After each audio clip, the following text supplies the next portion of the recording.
منوريني طبعا يا شباب، ويعني حابب اشكر هشام قوي قوي قوي على الفرصه الحلوه دي ان احنا نتقابل، وان انا احاول يعني ادي تجربتي في حاجه معينه، او في جزئيه ليها علاقه بال 3 دي. للي ما يعرفنيش، انا مش هقول لك بقى انا سيف حسام والكلام ده، ولكن انا بحب اتكلم على حاجتين في حياتي، هما البيزنس وعلاقه البيزنس بال 3 دي، او علاقه البيزنس بالفن يعني. من الاخر ازاي نجيب فلوس، تمام؟ فاللي انا هعمله في اللايف ده هو ان انا هتكلم في جزئيتين، او هنقسم اللايف جزئين. الجزء الاولاني له علاقه بمايند ماب، او ايه الحاجه اللي انا عملتها، وده اللي انتم شايفينه قدامكم على الشاشه، دي الخريطه اللي انا مشيت عليها عشان تقدر ان انت تدخل 1000 او 2000 دولار او 3000 دولار في الشهر بطريقه تبقى سهله وطريقه سموز. فالمفروض ان انت لو فهمت الكلام اللي انا قلته ده، ان شاء الله ان شاء الله طبعا ربنا يكرمك وتقدر ان انت تدخل 1000 و2000 دولار، وان شاء الله تدخل مليون جنيه في الشهر عادي جدا، تمام؟ ده الجزء الاولاني. الجزء الثاني من اللايف هو بلندر، تمام؟ اللي هو اللي الناس عارفاني فيه. هتكلم في كام حاجه في بلندر كده. انا طبعا ما اعرفش مستوى الناس ايه، في ناس ممكن ما تبقاش عارفه بلندر خالص، ناس عارفينه قوي، ناس نص نص. فهنتكلم برضو في بلندر كده، افتح لكم بروجكت واشرح لكم فيه كام حاجه، واوريكم انا وهشام برضو كنا اشتغلنا على بروجكت سوا، ازاي جمعنا ما بين ال 3 دي وال 2 دي، وازاي الاثنين مع بعض بيبقوا باورفول قوي يعني. فتمام، الدنيا تمام، اهم حاجه بس الصوت تمام، الشاشه تمام، في اي حد عنده مشكله جاهزين؟ ها؟ زي الفل، الصوت تمام تمام، ماشي. طبعا اللي انتوا شايفينه قدامكم ده دي مايند ماب. حلو. احنا هنمشي واحده واحده، وانا اسف لو ايه الخط الاحمر اللي عن صورتي ده؟ ماشي تمام كده اتوقع. دي مايند ماب، ويعني اسف لو اللايف ده طول شويه، ولكن حابب ان انا اخد راحتي، فهتلاقوني كل شويه كده ببص وبتاكد ان انتوا مستفيدين مبسوطين. اهم حاجه لو انتوا مبسوطين هتلاقوني بكمل، وان انتوا تبقوا تمام. فاحنا النهارده هنتكلم على ازاي ان احنا ندخل 1000 او 2000 دولار او الحاجات دي كلها. فيلا بينا. طيب احنا مبدئيا عشان تبقوا عارفين، احنا عندنا لو بصيتوا هنا كده 5 ستيبس، 5 خطوات. حلو. هنتكلم فيهم الخطوه الاولى والثانيه والثالثه والرابعه والخامسه، ودي حاجه كده في النص هقول لكم ايه هي. فيلا بينا. طيب مبدئيا كده يعني انا عايز اعرف انا عايز ايه، وانا مين كانسان، كبني ادم، كراجل، كولد، كست، كبنت، ايا كان انت مين، يعني انت عايز ايه في حياتك. حلو. والحته دي مهمه جدا، لان في نوعين من الناس. في نوع اللي هو عايز يعمل حاجه في حياته، وفي نوع اللي هو انا مش عايز حاجه في حياتي. فده الرحله بتخلص هنا خلاص، مفيش حاجه نقدر نقولها له. هو لو موجود في اللايف يطلع من اللايف، ده مش احنا. وانا متاكد ان كل الناس اللي هنا عايزين يعملوا حاجه في حياتهم، وانا واثق من ده. طيب انت عايز ايه بقى؟ يعني ايه الهدف؟ في واحد عايز سوبر كار، وواحد مش عايز سوبر كار. والمثال ده انا كاتبه لسبب معين، لان في يوم من الايام انا كنت قاعد مع واحد صاحبي، فقاعدين بنتكلم، فبقول له انا في يوم من الايام لو انا بقيت غني وبقى معايا فلوس، انا اول حاجه هعملها ان انا هجيب بورش وهجيب فيراري. راح قال لي ايه الهبل ده؟ انا مهما بقى معايا فلوس انا مش هجيب لا بورش ولا فيراري، ولا فارق معايا العربيات خالص خالص. طبعا انا قعدت اتخانق معاه، وهو قعد يتخانق معايا، انت غبي وانت غبي ازاي ازاي ومش عارف ايه. ولكن في واقع الامر لا انا صح ولا هو صح، ولا انا غلط ولا هو غلط، ولكن كل واحد عارف هو عايز ايه. طيب دي مهمه جدا في رحلتك في الفريلانس او في الفلوس، لان هي بتحدد حاجات كتيره قوي. وده اللي حصل معايا انا كسيف، واي حاجه انا بقولها في اللايف ده انا ما بتكلمش عامه، دي شخصيتي، انا ما بتكلمش في اي حاجه غير لما ابقى انا مريت بيها وعارف انا بقول ايه كويس قوي. فانا هحكي لكم القصص اللي انا بحكيها دي، ده انا تمام. فيعني ان شاء الله انتوا تستفادوا. فالمهم، فاللي حصل معايا ان انا في يوم من الايام كنت شغال في شركه، تمام؟ ممكن كنتوا تبقوا عارفين ايه هي الشركه يعني. ففي الشركه دي انا كنت بقبض 7000 جنيه. فكان كل هدفي في الشركه هو ان انا قلت لنفسي كده، ده كان قبل ما ابدا فريلانس او قبل اي حاجه، انا لو عرفت ادخل 7000 جنيه زياده على ال 7000 جنيه اللي موجوده، انا هبقى مبسوط جدا. ومشيت على الخطوات دي ودخلتها، وقلت انا عايز 20 وجبتها، وال100 وجبتها، المليون، وبعد المليون ومش عارف ايه. هو انا ليه مش مبسوط؟ في حاجه غلط صح؟ انت ازاي مش مبسوط؟ انا عايز ابقى مبسوط. طيب دي حاجه غريبه جدا، انا مش فاهم ده ليه. وفي واحد تاني اعرفه كنت بتكلم معاه، وفي مجالنا على فكره، تمام؟ وانتوا كلكم عارفينه. ف... فكان بيقول لي والله انا كل اللي انا عايزه ان انا ادخل 100000 جنيه في الشهر، عشان دول هيخلوني اقدر اشيل البيت وابسط نفسي وعيلتي، واقدر اقضي وقت مع اولادي والكلام ده كله، وهبقى مبسوط، تمام؟ والشخص ده فعلا عمل كده وبقى مبسوط جدا. فاحنا ده بيرجع لنا للجزئيه اللي هي بتاعت انا عايز ايه وانا مين. ده هو ده عارف هو عايز ايه، وده في حاجه غلط، هو لسه مش فاهم. تمام. طيب لحد ما اكتشفت ده انا، تمام، لحد ما اكتشفت ان انا كسيف الموضوع ملوش علاقه بالفلوس، ولكن الموضوع له علاقه بشخصيتي، ان انا واحد بحب ابني حاجه، ولما ابنيها واقدر ان انا اعملها ببقى عايز ابني اللي اعلى منها وابني اللي اعلى منها. فالفلوس دي طلعت باي برودكت، دي حاجه بتيجي في نص الطريق بغض النظر عن انت بتعمل ايه. يعني انا دلوقتي قاعد شغال بعمل حاجه، فالفلوس دي اللي هي تلقائي لازم تيجي. فهنا انا فهمت خلاص ايه اللي انا بعمله، او ليه انا ما كنتش مبسوط فوق، لان هي مالهاش علاقه بالفلوس، هي لها علاقه بان انا عايز اعمل حاجه، ف بعمل اللي اعلى منه واللي اعلى منه واللي اعلى منه. هو ايه الصوت بيتكرر؟ لو في حاجه عند الناس اتاكدوا بس ان الدنيا تمام. كله تمام، ماشي. طيب فانت هنا دي الجزئيه اللي بتاعت انت مين وعايز ايه. يعني انت بتعمل ايه، او انت عايز ايه في حياتك. لان انا اعرف ناس كتيره جدا لما بتيجي تقول هي عايزه مثلا حاجه معينه، بتقول حاجات هي مش واقعيه. لازم تعرف بجد انت عايز ايه عشان ما تكرهش حياتك في الوقت اللي احنا عايشين فيه بتاع السوشيال ميديا، وانت شايف الناس بتنزل ايه وبتعمل ايه والكلام ده كله. فدي هتريحك قوي. فلازم بس مبدئيا كده نعرف احنا عايزين ايه. طيب ولكن لو خدت بالك من حاجه، هتلاقي ان هنا او هنا ايا كان انت مين في البني ادمين دول كلهم، فانت في الاول في الاخر عايز فلوس، انت بتجيب فلوس. فاحنا هنبدا بقى نتكلم الفلوس دي بتيجي منين. ايا كان انت عايز 100,000، انت عايز مليون، انت عايز تريليون، الفلوس دي بتيجي منين. هنا بقى هنبدا نتكلم. فهتلاقي السهم بياخدنا هنا كده لستيب رقم 2، وان احنا هنخش في عالم البيزنس. جاهزين ان احنا نخش في عالم البيزنس بقى، نبدا نتكلم بيزنس شويه. يلا بينا. طيب آه هو يعني ايه بيزنس؟ ده السؤال. اي بيزنس في الدنيا، اي بيزنس في الدنيا هو بيتلخص في الجمله دي: business is other people's money. البيزنس هو ان انت تعرف تاخد فلوس الناس التانية. انا بعمل 3D، انا بعمل اكل، انا بعمل ايا كان ايه اللي انا هعمله عشان اقدر ادخل ايدي في جيبك واخد فلوسك. ده الفريلانس. تمام. انا بتكلم ولكن انتوا طبقوا الكلام ده كله عليكم انتوا. فده الفريلانس، ايه اللي انت هتعمله عشان ببساطه تقدر تدخل ايدك في جيب الشخص اللي قدامك وتاخد الفلوس ويبقى مبسوط وانت بتدخل ايدك في جيبه. تمام تمام. طيب فهنبدا دلوقتي نحط مثال ان في او في سؤالين مبدئيا قبل اي حاجه. هو انا هبيع ايه؟ انت هتبيع ايه؟ انت هتعمل ايه؟ وهتبيع ايه لمين؟ تمام. ودي مهمه جدا لان في ناس ما بتبقاش فاهمه هي بتبيع ايه وبتبيع ايه لمين. ليه؟ لان ساعات حد بيجي يسالني سيف اعمل 3 دي انيميشن ازاي. انا بتكلم على 3 دي انيميشن عشان ده تخصصي. تمام. ولكن لو انت 2 دي ايا كان اللي انا هقوله، انا عارف ان هو موجود في الامثله كلها بتاعتكم. فتلاقي واحد بيعمل ال 3 دي انيميشن ب $200، وفي نفس الوقت واحد تاني بيعمله ب 2000، وفي نفس ذات الوقت واحد تاني بيعمله ب $200,000. طب ايه؟ وتلاقي التلاته الكواليتي قريبه. في حاجه غلط. فنبدا بقى هنا ان احنا نفهم ان المشكله مش فيك خالص. فاحنا دلوقتي عندنا شركه كار بروتكشن، اللي هو النيون اللي بيتحط على العربيات ده الفتره دي. تمام. عندنا ثلاثه، ده واحد وده الثاني وده الثالث. ايه ده؟ الثلاثه هيبيعوا كار بروتكشن. حلو تمام ماشي. يبقى كده انا هبيع ايه؟ الثلاثه هيبيعوا نفس الحاجه. هبيع ايه لمين؟ الاولاني هيبيع لناس ما عندهمش عربيات، ده عبيط. تمام. ده بني ادم عبيط. فهيبيع لناس ما عندهمش عربيات. ففي الاخر ده هيدخل زيرو، ده مفيش فلوس هتخش. انت بتبيع الحاجه الصح للناس الغلط. عارف انت اللي هو لما تقول النصيحه الصح من الشخص الغلط، هي دي بالظبط. فانت دلوقتي بعت الحاجه الصح للناس الغلط. وفي ناس كتيره جدا في الفريلانس بتعمل كده، ان هم عندهم السكيل الصح ولكن انت في المكان الغلط. طيب ده ملناش دعوه بيه، وده بنحاول نبعد عنه تماما، بنحاول ما نبقاش الشخص ده. تاني واحد بيبيع كار بروتكشن للناس عندهم عربيات، جامد حلو قوي. وتالت واحد بيبيع كار بروتكشن لناس عندهم عربيات سوبر كارز، بورش وفراري. تمام. شايفين الاثنين دول؟ هم دول اللي احنا بنبقى موجودين فيهم في الفريلانس. هم دول بالظبط اللي احنا موجودين فيهم في السوق بتاعنا دلوقتي. طيب ده هيدخل $1000 وده هيدخل $1,000,000. اللي هيبيع للعربيات العاديه $1000 واللي هيبيع للسوبر كارز هيدخل $1,000,000.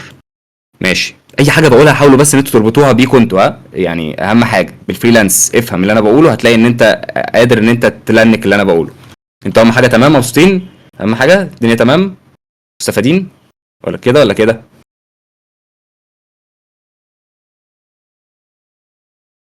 تمام جامد. يلا بينا نكمل. ماشي. طيب هنا ده السؤال اللي هو بتاع هتبيع ايه لمين. فاحنا دلوقتي عندنا الاثنين دول، احنا مالناش دعوه باللي كان على اليمين خالص، ده اللي هو بيبيع الحاجه الصح في المكان الغلط. احنا هنبيع الحاجه الصح، ولكن عندنا نوعين من الناس. فدلوقتي هنسال سؤال، هو انت ليه عايز تشتري مني؟ تمام. هتلاقي ان سبحان الله السبب اللي ده بيشتري عشانه سبب، والسبب اللي ده بيشتري عشانه سبب تاني خالص تماما. اللي على اليمين اللي هو اللي عنده الناس اللي عندها عربيات، هتبيع لهم ازاي؟ هتقول لهم انت محتاج بروتكشن في الزمن اللي احنا فيه ده، عشان لما تيجي تبيع العربيه بتاعتك ما يجيش واحد يقلل لك فيها 50000 جنيه. والله مقنعه، فهدفع الفلوس دي عشان ما اقللش 50000 جنيه. طب بتاع البورش او الفيراري لما تيجي تقنعه هتقول له انت محتاج بروتكشن عشان ما ينفعش الناس تشوف البورش او الفيراري مخدوشه كده، منظرك وحش قدامهم، ما ينفعش العربيه دي ما ينفعش تتخدش. تمام. فاللي حصل هنا في الفريلانس او في الكلاينتس ان نفس المنتج مش نفس السعر مش نفس سبب البيع. هنا بنبدا ان احنا نفهم ان اللعبه ملهاش علاقه بانت بتعمل ايه، ولكن ليها علاقه بانت باصص للي انت بتبيعه ده ازاي، وبتبيعه لمين، وبتتكلم ازاي، وبتقول ايه عشان تبيعه. حلو. تمام. طيب هو الفلوس بالنسبه للناس دي ايه، او الفلوس بالنسبه لنا عامه كلنا، احنا كل الناس اللي هنا في اللايف، والناس اللي عايشين، والناس اللي عاشوا وماتوا، واللي لسه هيموتوا، والكلام ده كله. طيب الفلوس حاجه تعبوا عشان يجيبوها، اكيد اتوقع ان انتوا كلكم تعبتوا عشان تجيبوا فلوس. الفلوس حاجه بتضمن ان احنا نعيش وما نموتش عشان هناكل. تمام بالظبط، في حد كتبها وسيله للعيش. تمام. للعيش ولا للعيش؟ للعيش. ماشي. المهم تالت حاجه ان حاجه بنحبها، الفلوس، كلنا بنحب الفلوس، مفيش حد ما بيحبش الفلوس. تمام. مفيش حد بيعمل كده لا فلوس لا مش عايزها. تمام. مفيش حد بيعمل كده خالص. فانت دلوقتي بتاخد من الناس اغلى حاجه عندهم، او اكتر حاجه بيتعبوا عشان يجيبوها بالنسبه لهم، اللي هي الفلوس. تمام. فانا حتى هنا كاتب لك يا نهار ابيض، هو انا ازاي هاخد حاجه من حد بالنسبه له اهم حاجه في حياته؟ ده مستحيل، صعبه جدا. طيب فهتقدر تاخدها في حاله ان انت لو فهمت ليه ناس بيشتروا لبس وجزم وبتدفع فلوس في حاجات كتيره جدا بالنسبه لنا كسيف تافهه، بس بالنسبه له هو مهمه. يعني في عارف اللي هو لما انت لقيت واحد صاحبك بيشتري حاجه ويقول لك انت ايه اللي انت شاريه ده، او شاريه بكام؟ فانت تقول له 5000 جنيه، فيقول لك انت يا ابني انت مجنون ازاي يعني؟ انت بالنسبه لك مبسوط جدا، تقول له انت ليه بتنكد عليا يا عم، انا هشتريها. طب انت ليه؟ انت هنا تبدا تفهم ان الموضوع ملوش علاقه، الموضوع هنا في حاجه هنا. تمام. طيب ماشي. في اسئله في اي سؤال يا جماعه ليه علاقه بالكورس والحاجات دي سيبوه للاخر بس عشان انا ما اتشتتش. تمام. ماشي. ف هنا هتلاقوني كاتب ان يبقى هما بيشتروا لسبب تاني خالص، في حاجه تانية خالص الناس بتشتري عشانها، الخدمه بتاعتك، الحاجه اللي انت بتبيعها، الاكل، ايا كان انت بتشتري ايه او انت بتبيع ايه، الناس بتشتري لسبب تاني خالص. تمام. تمام. هنيجي بقى نبص في الدايره الحلوه دي. طيب تعالى كده نبص هنا. ده واحد مثلا اسمه سيف، لما سيف يتجوز بيقول انا هشتري ورد لمراتي عشان اشوفها مبسوطه، عشان ابقى مبسوط وانا شايفها مبسوطه، احساس السعاده. حلو. هل انا بحب الورد؟ يعني هل انا وانا بشتري الورد من الراجل ده بشتريه عشان انا افضل اشمه كده وابقى قاعد؟ لا، انا بشتري عشان السبب ده. حلو. طيب عندنا واحد تاني بيقول ان هو يفتح شركه جديده، فهو محتاج يعمل براندنج عشان لازم الشركه تكون ناجحه، مش عايز افشل، الاحساس بالفشل، هو بيشتري حاجه عشان احساس الفشل هو مش عايزه، انا مش عايز احساس الفشل ده. عندنا واحد تالت بيقول ان هو يشتري رز بلبن ب 150 جنيه من مكان انتوا كلكم عارفينه عشان انا جعان ونفسي في حاجه مسكره، مع ان هو على فكره انا بضمن لكم 100% ان هو مش هيموت لو ما جابش رز بلبن ده، وانتوا كلكم عارفين كده. تمام. حلو. عندنا واحد رابع بيقول ان هو هيعمل اعلان 3 دي عن سيف حسام عشان هيطلع شكل البراند بتاعه بطريقه حلوه بشكل نظيف قدام الناس التانية، واحنا شركه جامده ومش عايزين نبقى مع الناس المنافسين، مش هو مش هيعمل، يعني ما ينفعش الشركه المنافسه تعمل 3 دي وانا لا، انا هعمل زيه. تمام. الراجل صاحب الشركه ده مش بيموت في ال 3 دي، يعني مش بيبص على ال 3 دي قبل ما ينام، مفيش الكلام ده. طيب في واحد تاني صاحبي انا اعرفه، اقرب واحد ليا، اسمه مصطفى، اشترى مضرب بادل، لعبه بادل ب 8000 جنيه عشان هو بيروح بطولات وعشان يلعب بيه، مع ان في البطولات ممكن الناس تديله مضرب عادي وهو داخل يلعب، وانا قعدت اتريق عليه عمري كله. فانا مش فاهم. فلقيت ان كل دول اسباب البيع بتاعتهم راجعه لحاجه واحده بس في النص هنا، وهي المشاعر. اي حد بيشتري اي حاجه، انتوا بتشتروا اي حاجه، انا وانا بشتري اي حاجه، اي حد بيشتري حاجه في الدنيا هو بيشتريها عشان في احساس او في حاجه حصلت، فهو بيشتري عشانها. في ايه المشاعر اللي بتجيلك، او انت ليه بتشتري الحاجه دي؟ فانت لازم تبقى فاهم كويس جدا البروسبكت بنقولها على الشخص اللي انت شايفه اللي هو بيجي يكلمك. هو جاي يتكلم معاك في حاجه جواه، هو عايز يشتري منك المانيبيوليشن ده، هو عايز يعمل معاك ايا كان الانيميشن ده، ايا كان هو عايز ده لسبب ما، مش عشان هو بيحب ال2 دي ك2 دي. هو مش بيحب ال2 دي، مفيش حد بيحب ال2 دي ولا ال3 دي، مفيش حد بيحب الحاجه دي ان هو الله افضل قاعد كده اللي هو انا بجد بعشق، مفيش الكلام ده. هم بيشتروا لسبب تاني خالص. فمجرد ما بنفهم الاسباب دي بتلاقي ان الموضوع اختلف تماما، بتلاقي ان انت قادر ان انت تعرف تبيع، وان انت يبقى اسمك كلوزر هو الشخص اللي اول ما حد بيجي يكلمه بيعرف يقفل الديل على طول. ودي بتيجي بالخبره، وبتيجي ان انت تبقى فاهم السايكولوجي بتاعت البني ادمين عامه بتمشي ازاي في الفلوس. حلو. طيب حلو، انت كده فهمت خلاص الناس بتشتري ليه. فانا دلوقتي ابيع للناس، وفهمت ان المشاعر هي اللي بتحرك الناس. احمد مش عايز يفشل، واسامه نفسه مراته تحبه، ومريم بتحب تتفشخر قدام صحابها، ومحمود بيحب يكسب فهيدفع فلوس عشان يكسب. احنا خلاص فهمنا الحاجات دي كلها. فاي بزنس في الدنيا لو انا دخلت فيه كسيف، عشان اقدر ان هو يبقى تمام لازم يبقى فيه 4 حاجات. او انا هخش في البيزنس ده لو هو فيه ال4 حاجات دول انا كسيف. لو هو الناس اللي فيه معاهم فلوس، والناس اللي موجودين فيه اقدر ان انا اوصل لهم بسهوله، والماركت ده بيكبر، السوق ده بيكبر تمام مش بينهار خلاص، والناس دي موجوعين في حاجه وجعاهم، في حاجه مضايقاهم، الناس دي عندهم حاجات، ده متضايق ان مراته مش بتحبه، وده حاسس بالفشل، ده نفسه يكبر، في بين، في وجع تمام. فانت لازم تفهم كويس جدا الناس دي ايه اللي وجعها وايه اللي مضايقها. تمام. حلو. فبنيجي نخش في حته ثانيه خالص دلوقتي غير الحته دي بقى، ان في 4 بيز هيخلوني اكسب في اي لعبه او في اي بيزنس انا بخشه، او في اي حاجه عامه. جمله الفريلانس او كده انا كسيف بقولها بيزنس لان الموضوع انا كسيف خلاص كبر معايا، ولكن عامه الفريلانس هو بيزنس. يعني زي ما قلت لكم ايه هو البيزنس، هو فلوس الناس التانية. فانتوا كلكم اي واحد بيحاول ياخد فلوس من حد تاني اهلا بيك، انت بيزنس مان او انت بيزنس وومن تمام، اهلا بيك. فدلوقتي ايه الفور بيز عندنا؟ برودكت، وبرايس، وبليس، وبروموشن. تمام. حلو. البرودكت انت بتقدم ايه وبيحل مشكله ايه، وده اتكلمنا فيه، لازم تبقى فاهم انت بتعمل ايه. طيب البرايس ايه هي القيمه مقابل السعر ده. حلو. آه لان عادي جدا ممكن اقول لك ايه رايك تاخد الموبايل ده، ده ايفون عادي جدا بس هتاخده ب1,000,000 جنيه. حلو. هتقول لي ليه؟ ايه اللي فيه عشان هو يبقى 1,000,000 جنيه؟ ما هو في ايفون تاني ب50 ولا 60 الف جنيه. ايه بقى القيمه، ايه الفاليو هنا؟ بنبدا نفهم بقى. اكيد ده في حاجه تخليه ب1,000,000 جنيه. فاهمين؟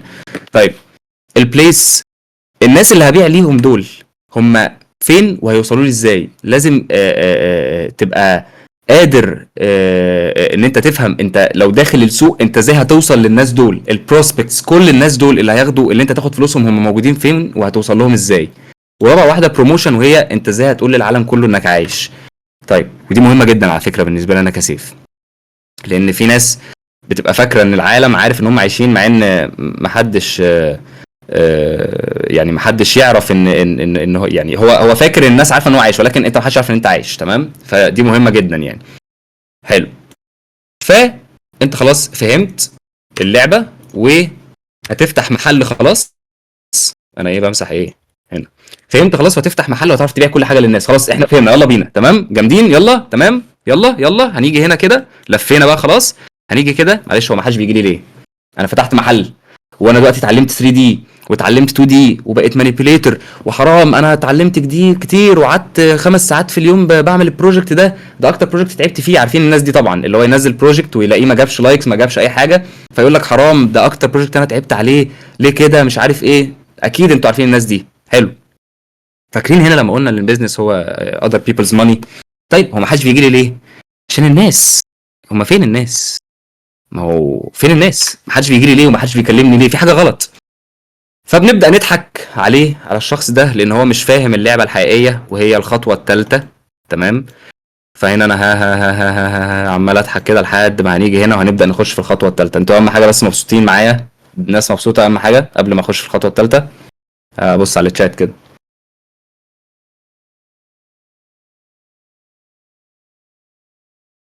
ماشي. جامد. حلو. يلا بينا. طيب هنبدا دلوقتي. احنا خلاص فتحنا المكان وفتحنا المحل، اتعلمنا 2 دي اتعلمنا 3 دي، احنا خلاص بقى عندنا السكيل. فهنيجي هنا كده ونقول ان محدش جه عشان محدش يعرفك. طيب كده يا سيف انا محتاج الناس تعرفني، اعمل ايه؟ عايزك تنزل وتقول لكل واحد في الشارع ان انت فتحت محل، او ان انت شغال 3 دي انيميتور، او ان انت شغال 2 دي، او ان انت موشن ديزاينر، او ان انت ايا كان. عايزك تنزل تعمل كده.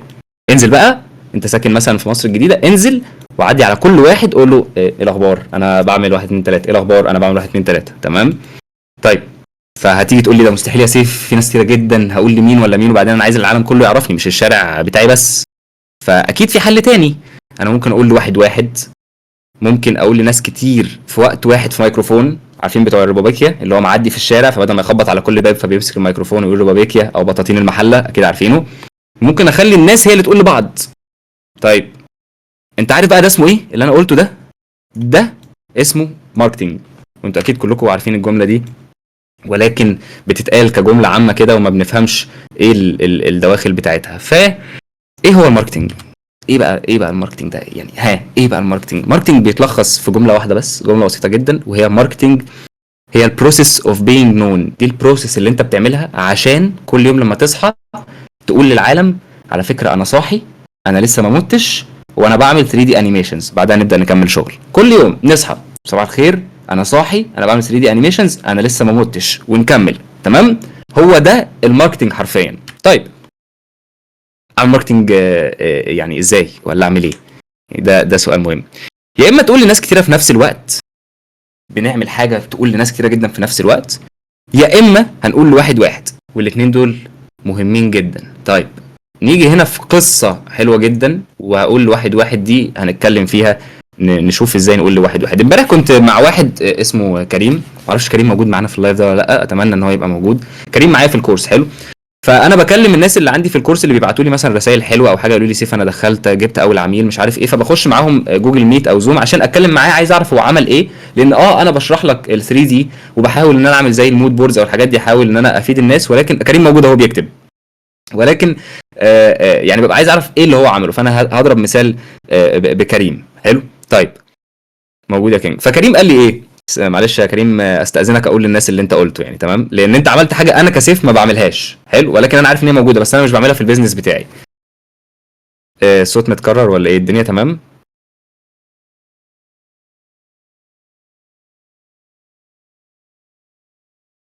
تمام ماشي. طبعا يا جماعه معلش انا هعمل بس تايم اوت. احب اشكر هشام عشان هو مجمعنا ومخلينا نتكلم كده. دي اول حاجه. تاني حاجه احب اقول ان انا بحب بدري جدا، بدري دياب اعز صديق ليا يعني، فدي حاجه محتاج اقولها. تمام. يلا ايه ده؟ ايه صوت السقف ده؟ ماشي يلا. يلا بينا. طيب كريم قال لي ايه بقى؟ كريم كنت بتكلم معاه، فانا بتكلم مع كريم وبقول له كريم انت دخلت $1000 في الشهر مش عارف ايه. تمام. دخلت $1000 في الشهر ازاي؟ بيقول لي انا كنت ببعت كل يوم ل 150 شركه دي ام او ايميل، واوريهم شغلي واقول لهم انا بعمل 1 2 3 4. ما يردوش عليا اروح باعت تاني، ما يردوش عليا اروح باعت تاني، وهكذا. فدي طريقه، ودي اللي اسمها كولد اوتريتش. تمام. ليه كولد؟ في جمله بتتقال لما انت بتخش في قعده مع ناس انت ما تعرفهمش، فبيقول لك بريك ذا ايس. عارفين الشخص اللي هو بيخش اللي هو ايه بقى يا جدعان عاملين ايه مش عارف ايه؟ فده اللي بيكسر التلج، اللي هو يلا تعالوا يا جدعان نبدا نتكلم بدل ما احنا كلنا مكسوفين كده. فعشان كده بتتقال كولد اوت ريتش، اللي هو دول ناس انت ما تعرفهمش خالص وهم ما يعرفكش خالص، وانت رحت فاتح الباب كده عليهم، السلام عليكم يا جدعان انا بعمل 3 دي، حد عايز؟ دي اسمها كولد اوت ريتش. تمام. طيب الورم اوت ريتش. الورم اوت ريتش هي الحاجه اللي انت بتبيع حاجه للناس بمجرد ما هم يدولك اي انطباع ولو 1% ان هم مهتمين. بمعنى كل الناس اللي في اللايف هنا النهارده انتوا كلكم ورم اوت ريتش. ليه؟ طالما انتوا دخلتوا لي دلوقتي انا اعرف ابيع لكم اي حاجه. انتوا طالما دخلتوا وقاعدين يبقى انتوا مبينين لي ان انتوا مهتمين. اي حد عمل لك لايك على اي بوست ده ورم اوت ريتش، ده مهتم. اي حد عمل لك كومنت ده مهتم. اي حد بين لك اي ذره اهتمام ده مهتم. تمام. ده اسمه ورم اوت ريتش. اي حد ما يعرفش ان انت موجود ده كولد اوت ريتش. فدول طريقتين للماركتينج اللي الناس بتشتغل بيهم. طيب هقول ايه يا سيف اصلا وانا لسه بادئ شغل وشغلي ضعيف وما اعرفش اي حاجه؟ طيب هنا بقى الكلام بيختلف تماما. ايه اللي بيحصل بقى؟ وانتوا اكيد عارفين دي الناس عامه الرود ماب اللي انا عاملها دي، انا بحاول ان انا اجاوب على كل الاسئله اللي الناس بتسالها واللي انا كنت بسالها لنفسي في الاول. فالسؤال ده من اكتر الاسئله اللي معروفه، اللي هو هقول يا سيف اصلا انا لسه بادئ، واللي هو انا اعرف شغلي كويس ولا لا اصلا، ومحد وانا لسه بتعلم. انتوا اكيد عارفين ده. فالشخص ده بروح ماسكه كده بعد ما هو جه في الستيب التالتة، بروح ماسكه كده شده واقول له ارجع بقى كده، تعالى لي، ارجع بقى ورا خالص، تعال نتكلم بقى. سيلف education will never betray you، ودي الجملة اللي انا بحبها جدا. انت يا باشا محتاج تذاكر، ومحتاج تذاكر ازاي؟ هنبدأ بقى ان احنا نبص على البتاع ده. طيب ايه ده؟ مكتوب هنا 3 شهور، 6 شهور، سنة. 3 شهور اصفر، 6 شهور تقريبا ده لبني، سنة ده بينك. حلو. ال3 شهور في شوية فلوس، ال6 شهور في شوية فلوس اكتر، السنة في فلوس كتير قوي. طيب ده معناه ايه بقى؟ هفهمكم وجهة نظري في الحتة دي. لما بتيجي تتعلم، او لما بتيجي تشتغل، او لما بتيجي تخش في حتة البيزنس، في حاجتين دايما هم تحسهم بيخبطوا في بعض، وهدي هتحصل معاكم. كنت قاعد من كام يوم بتكلم مع حد، فبيقول لي ايه احساسك بعد الرحله ومش عارف ايه، وايه الحاجه اللي لو نفسك يرجع بيك الزمن هتعملها انا كسيف؟ فقلت له بجد بجد بجد اكتر حاجه نفسي فيها هو ان انا ارجع لليوم اللي ما كانش جالي فيه ولا كلاينت، وكنت قاعد عمال اتعلم بس قاعد عمال اذاكر. ليه؟ لان في بدايه رحلتك وانت قاعد شغال، آه وانت شغال كده وبتبدا والكلام ده كله، انت دلوقتي هنقول ان انت اتعلمت 3 شهور 3 months، تمام؟ اليوم 24 ساعه، هنقول ان انت 12 ساعه قاعد عمال تذاكر. باشا انت مفيش حد بيكلمك، انت ما بتجيبش فلوس، انت قاعد عمال تذاكر. ففي ال 12 ساعه دول انت قاعد عمال تذاكر، وفي خلال ال3 شهور دول انت عملت ماركتنج، فجالك عميل. حلو، برافو، مفيش حد يقدر يقول اي حاجه، بجد دي حاجه انا فخور بيها جدا. انت جالك العميل ده وطلب منك شغلانه ب $200. طيب الشغلانه اللي ب $200 دي اخدت من ال 12 ساعه هنقول 4 ساعات او 5 ساعات او 6 ساعات، فانت بقيت بدل ما انت بتذاكر 12 ساعه بقيت بتذاكر 8 ساعات مثلا. حلو، لو هي اخدت منك 4 ساعات. حلو، فانت الريتم بتاعك، الكيرف بتاعك وانت بتتعلم، بدل ما هو كان عامل كده بقى عامل ايه؟ بقى كده شويه، لسه مش بتطلع بسرعه، بس انت جبت فلوس، انت جبت فلوس بس. تمام. طيب اللي بيذاكر لمده 6 شهور ولسه ما عملش اي ماركتنج ولسه ما عملش اي حاجه وقاعد بيسكت، وبيذاكر برضو لمده 12 ساعه ايا كان، هيجي له شغلانه بعد 6 شهور بس مش بتبقى ب $200. ثقوا فيا، انا عارف ده كويس جدا.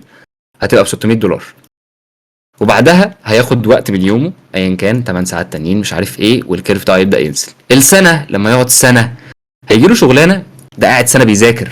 انا عايزك تتخيل ان في واحد قاعد سنه كامله، سنه كامله، تخيلها على نفسك ان انت قاعد سنه كل يوم 365 يوم 12 ساعه قاعد عمال تذاكر، وماشي ورا اليوتيوب، ورا كورس، بتسمع بودكاست ايا كان، قاعد عمال تذاكر ومش فارق معاك الفلوس خالص، مع ان الفلوس اهم حاجه واحنا بنحبها، بس انت باصص لقدام. انت عارف الماراثون هو ماراثون، تمام؟ هو مش سبرنت. فده هيجي له الشغلانه وهتجيله ب $5000. فهنا انا ببقى عارف ان الفلوس حلوه وكلنا بنحب الفلوس، ولكن لازم تبقى عارف ان دي سيلف اديوكيشن، دي اهم حاجه في اللعبه كلها. كل ما تتقل وكل ما تبقى عارف اللي هيحصل قدام، ربنا هيكرمك اكتر، لان مفيش حد بيزرع زرعه او بتحط ثمار حاجه وبعدها يعني ما تطلعش. هتطلع في يوم من الايام، ولكن بتاخد وقتها، كل حاجه بتاخد وقتها زي اي حاجه في الدنيا. فهي دي الفكره كلها. طيب ليه انا بقول الكلام ده؟ بقول الكلام ده لان في ناس بتبدا ان هي تعمل ماركتنج وهم لسه في بدايه الرحله بتاعتهم، وبيعملوا ماركتنج مش بشخصيتهم الحقيقيه، مش بالقصه الحقيقيه، مش باي حاجه حقيقيه. فالماركتنج بتاعهم بيبقى عباره عن يا جماعه كل دي ناس واقفين، ناس كتير ناس كتير مش عارف ايه ايا كان، انا مش بعرف ارسم. فانت جيت كده يا جماعه بصوا قد ايه انا وحش. ده اللي انت عملته، انت عملت ماركتنج بتقول بصوا قد ايه انا شغلي وحش. فاحنا مش عايزين كده، احنا عايزين نعمل ماركتنج نقول بصوا قد ايه انا جامد. فهنا بنيجي في الجزئيه اللي هي بتاعت ان انت لازم تبقى ذكي في الحاجات اللي زي دي، وتسمع الناس بتقول ايه، وتشوف راي الناس في شغلك، وتفهم الكلام ده كله. تمام تمام. نرجع تاني بقى. فدي الجزئيه اللي هي بتاعت سيف انا اصلا لسه ببدا اعمل ايه والكلام ده كله. طيب هو انا هقول ايه اصلا يا سيف، وهقول ايه فين؟ بس قبل ما اقول ايه فين والجزئيه دي، في جمله هنا انا بحبها قوي، ان ماركتنج هو السول بتاع اي بزنس. انت لو ما لقيتنيش في يوم من الايام انا كسيف شغال على بروجكت، هتلاقيني بنسبه كبيره قاعد مع الماركتنج تيم، او قاعد بفكر في الماركتنج، او قاعد بفكر ازاي ناس اكتر تعرفنا. حلو. ف... فدي مهمه جدا للماركتنج. فكده دي الستيب الثالثه. انتوا تمام مبسوطين؟ عشان نخش على الستيب الرابعه. تمام. في حد زهقان مليته مني؟ عايزين نقفل، عايزين نمشي، عايزين نروح، ولا عايزين اكمل؟ احنا كام واحد اصلا؟ هل في ناس؟ انا مش واخد بالي. يا في ناس. حلو. منورين يا جماعه والله. اتمنى ان انتوا فعلا تبقوا بتستفادوا من الكلام اللي انا بقوله. و... وزي ما قلت لكم، ده اللي انا قلته في الاول، كل اللي انا بقوله ده بجد طالع من قلبي. لان المايند ماب دي انا عملتها قبل كده وشرحتها قبل كده للناس اللي في الكورس عندي، وعدلت عليها حاجات، وبفضل اعدل عليها دايما، وبحاول اطلع اكتر اللي جوايا او اللي انا شايفه في الجزئيه دي. تمام. وزي ما قلت لكم انا كسيف، انا يعني بحب اتكلم في حاجتين. بحب اتكلم في البيزنس عامه، وبحب اتكلم في ال 3 دي، او ايه علاقه الفن بالفلوس. تمام. تمام. يلا بينا. حلو. فهنيجي بقى للستيب الرابعه بعد الماركتنج والكلام ده كله. ستيب 4، وهي سوشيال ميديا. احنا هنماركت فين؟ سوشيال ميديا. حلو. طيب ايه في السوشيال ميديا؟ عندنا دريبل، عندنا بيهانس، عندنا لينكد ان، عندنا تويتر اللي هو اكس ايا كان، عندنا تيك توك، عندنا انستجرام، عندنا فيسبوك. طيب هنا كان في شخص في يوم من الايام، شخص صعب جدا اسمه سيف حسام. ما حدش كان لسه يعرفه ساعتها. كان شخص عنيد، الايجو بتاعه كان عالي. تمام. واللي كانوا عارفين كده كانوا اهله في البيت. ده انا. حلو. كنت فاكر ان انا فاهم كل حاجه ومبحبش حد يعدل لي على حاجه. ده كان انا في يوم من الايام. لحد ما اختي دخلت عليا، اختي الكبيره اسمها نسمه، انا بحبها جدا. دخلت عليا، انا كنت قاعد شغال، كنت في الاي تي اي ساعتها، كنت قاعد بعمل ريج. فقالت لي سيف، ايه رايك ان انت تنزل اللي انت بتعمله ده على تيك توك؟ وطبعا كالعاده لان انا الايجو بتاعي عالي، قلت لها امشي، انت مش فاهمه حاجه، محدش فاهم يعني ايه ريج، انا مش هنزله. قالت لي اسمع الكلام، وفضلت تعند معايا، وكانت هتخش خلاص تضربني ونزله بالعافيه. رحت مسجل ونزلته. نمت صحيت لقيت ان الفيديو ده جايب 200 الف فيو من اكاونت زيرو مفيهوش حاجه. طبعا بقيت مكسوف جدا قدامها، مش عارف اقول ايه. قالت لي نزل واحد كمان. رحت منزل واحد كمان، لقيته جاب 100 الف فيو. قالت لي نزل واحد كمان. فهنا بدات افهم ان في حاجه انا مش فاهمها، وبدات افهم ان انا مش فاهم كل حاجه. وبدا ان الايجو بتاعي ينزل، وان انا اسمع كلام الناس التانية يمكن يبقوا صح في يوم من الايام. طيب ده كان على تيك توك بس. قعدت على تيك توك بنزل لمده سنتين، بنزل على تيك توك بس. طيب جات لي اختي تاني دخلت عليا. كان عندي انستجرام ساعتها عادي، كان عليه 3000 فولور. نسمه دخلت عليا تاني اختي، قالت لي بقول لك ايه، شايف كل الفيديوهات اللي انت نزلتها على تيك توك دي؟ كان زماني كنت بنزل سنه ونص. عايزاك تنزلهم كلهم على انستجرام. طبعا بقى انتوا متوقعين ان انا اتغيرت؟ نفس الشخصيه، نفس الايجو. قلت لها اطلعي بره، انت مش فاهمه حاجه. نفس الشخصيه، مفيش فايده.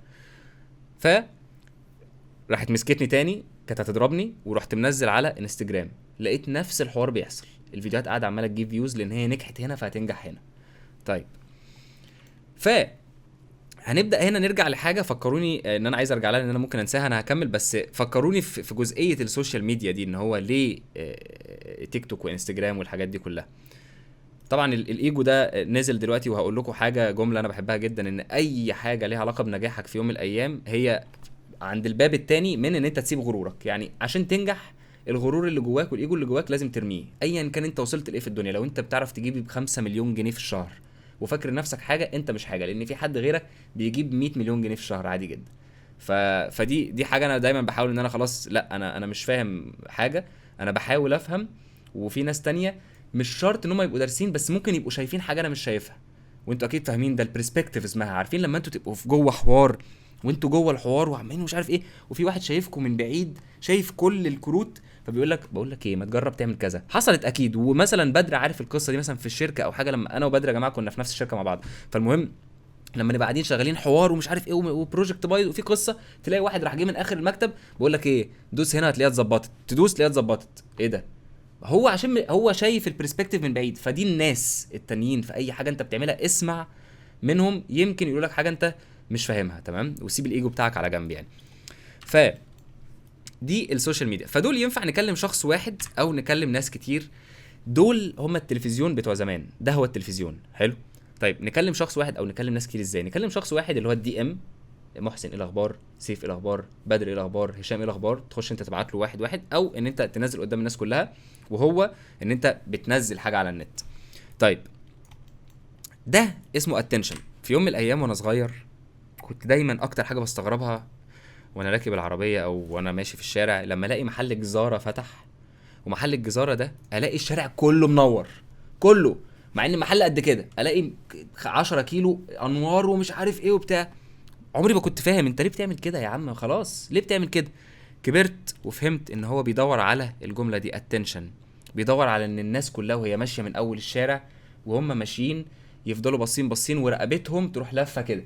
لو عرفت تخلي الناس رقبتها بدل ما هي كده ان هي تروح لفه لك وتبص لك كده، اهلا بيك، الفلوس هتجيلك. تمام، دي قاعده خلاص، هي كده. لو انت عرفت تخلي الناس تمسك عينيهم وتخليهم يبصوا كده، تخليهم هم ماسكين الموبايل ده هم قاعدين بيلفوا كده يروحوا عاملين كده عشان يفضلوا يتفرجوا على الفيديو بتاعك، اهلا بيك، انت جبت فلوس. تمام.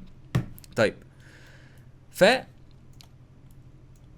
انا مش فارق معايا السوشيال ميديا، انا فارق معايا بس ان انا اعرف الناس بتركز فين، الناس بتبص على ايه قبل ما تنام. لو الناس كلها قررت ان هي ترجع تسمع الراديو تاني، انا هبقى اول واحد بعمل اعلان على الراديو. لو الناس كلها قررت ان هي تقرا الجورنان تاني، مع انه انتهى، بس في يوم من الايام كان الناس كلها بتعمل اعلانات عليه وبيعملوا اللي هم عايزين ناس تشتغل في الشركه بتاعتهم في الجورنان، انا هرجع اعمل اعلان في الجورنان.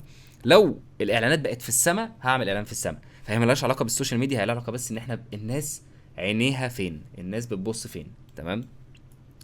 ف ماركتنج هو مجرد حاجه بس بعرف بيها الناس ان انا عايش، ان انا لسه ما متش. حلو. طيب طب انا يا سيف بعد ما نزلت محدش اشترى مني ومحدش كلمني اصلا، عشان بس ما نرغيش كتير همسكك واروح مرجعك تاني في الحته اللي هنا دي، همسكك واروح مرجعك تاني هناك. حلو، انتوا خلاص عرفتوها، اروح ماسكك كده اوديك هناك. حلو. ووقف على طول ساعتها، وقف على طول ساعتها ماركتنج لو انت بتعمل ماركتنج في الاتجاه الغلط، او لو انت بتنزل حاجه غلط، لان دي مهمه جدا جدا جدا. وهديكم مثال حي دلوقتي لحاجات بتحصل معايا. طبعا انا كسيف الحمد لله ربنا كرمني في حاجات كتيره قوي، منهم ان في ناس كتير بتبعت لي او الحاجات دي كلها، فبطبيعه الامر ان انا بشوف حاجات غريبه، بشوف حاجات حلوه جدا، بشوف حاجات وحشه جدا، بشوف عندي قصص لو حكيتها ممكن يعني ما نخلصش. تمام. فهقول لكم قصه منهم يعني، ولكن قبل ما اقول القصه، السوشيال ميديا عامه هي فري تول، فانت ما تعيطش. بمعنى قبل كده زمان لو انت كنت عايز تعمل ادفرتايزنج، او لو انت عايز تعلن عن اي حاجه في ايا كان المكان، في الجورنان، في التلفزيون، لو انت هتخلي ولاد اللي هم بيبقوا بعد صلاه الجمعه بيوزعوا فلايرز او الحاجات دي، دول كلهم هياخدوا فلوس. السوشيال ميديا بتاخدش منك حاجه، فلو انت نزلت فيديو وما جابش فيوز، بعد اذنك ما تعيطش. ده بدل ما نخليك تعمل اعلان في التلفزيون وتدفع فلوس وما يجيبش.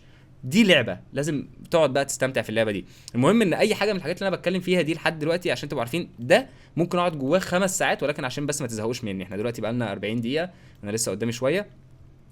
يعني انا بحاول بس ان انا اديكم الاوفر فيو. طيب دي كده ستيب 4. في حاجه بقى هنا مهمه جدا في دي، وانا حتى كاتب بليز ارجوكوا، بس قبل ما اقولها بحب اطمن بس. تمام، مبسوطين، الدنيا حلوه. يا ريت كله بس يقول كده عشان حلو. جامد جامد. يلا بينا. انا بحب قوي الناس اللي بتحط الايموجي بتاعي ده يا جماعه، بحب الايموجي ده. منصات السوشيال ميديا التانية، حلو. في حد كان، معلش، في حد فكرني ان انا كنت عايز اتكلم على حاجه هنا في حته السوشيال ميديا، ان انت تنزل فين او ما تنزلش فين، لان ده سؤال مهم جدا. تيك توك عليه ناس، انستجرام عليه ناس، فيسبوك عليه ناس، فحرفيا انت لما بتنزل في كله، انت دول ناس ودول ناس ودول ناس، فحاول ان انت تنزل في كل حته. تمام. في نوعين من السوشيال ميديا، وده علم عشان تبقوا عارفين، ده مش كلام. كل دول يا اما بتعمل زي ما انا عملت في الاول، ان انا دخلت على تيك توك ورحت دايف قوي، نزلت قوي، كبرته قوي، وبعدها رحت عامل انستجرام، فقدرت ان انا اودي الناس اللي هنا هنا، وبعدها بتروح نازل قوي، بعدها بروح عامل فيسبوك وودي الناس اللي هنا هنا. تمام. ده فلو او اوتوميشن، ان انت بتودي مين فين مين فين. الطريقه التانية ان انت اكنك حاطط كوبايات كتير، دي كوبايات، وبتملي هنا شويه وبتملي هنا شويه وبتملي هنا شويه وبتملي هنا شويه وبتملي هنا شويه وبتملي هنا شويه وبتملي هنا شويه. تمام. فدي طرق، ده اللي انا كنت عايز اقوله يعني، دي مهمه جدا، لان انت ما تعرفش انت ممكن تبقى محظوظ فين، ممكن تبقى محظوظ هنا، ممكن تبقى محظوظ هنا، ما تعرفوش. خلونا اديكم مثال. في اليوم من الايام، بعد ما اهتميت بانستجرام قوي، كنت بتكلم مع اختي تاني، فكنت بقول لها عايز اخش على الدي امز بتاع التيك توك لان بقالي كتير جدا ما دخلتش عليها، ممكن يبقى في كلاينت مهم جدا. بالصدفه لقيت ان اكبر كلاينت بتاع بيرفيومز، اكبر بيزنس بيرفيومز في السعوديه، بعتين لي دي ام هناك اكتر من مره وانا ما ردتش هناك بعد ما كنت انا مركز على انستجرام. فانت ما تعرفش الشخص ده اللي هو ماسك مدير فرع كذا، مدير مش عارف ايه كذا، هو في الاول وفي الاخر بني ادم زيك قبل ما بينام وهو على السرير وهو متغطي بيبقى بيقلب في الموبايل عادي جدا. تمام.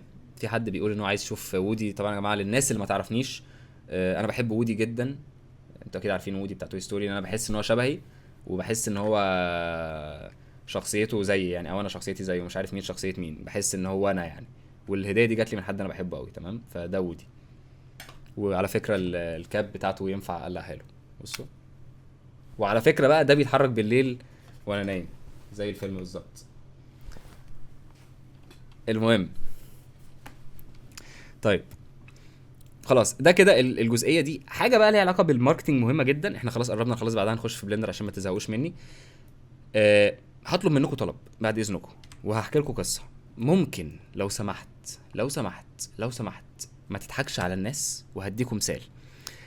الشخص الحقيقي بس بالنسبه لي هو اللي بيكسب في اللعبه بتاعت الماركتنج. وهديكم مثال. واحد بعت لي دي ام، مش هقول اسمه، مش هقول اي حاجه.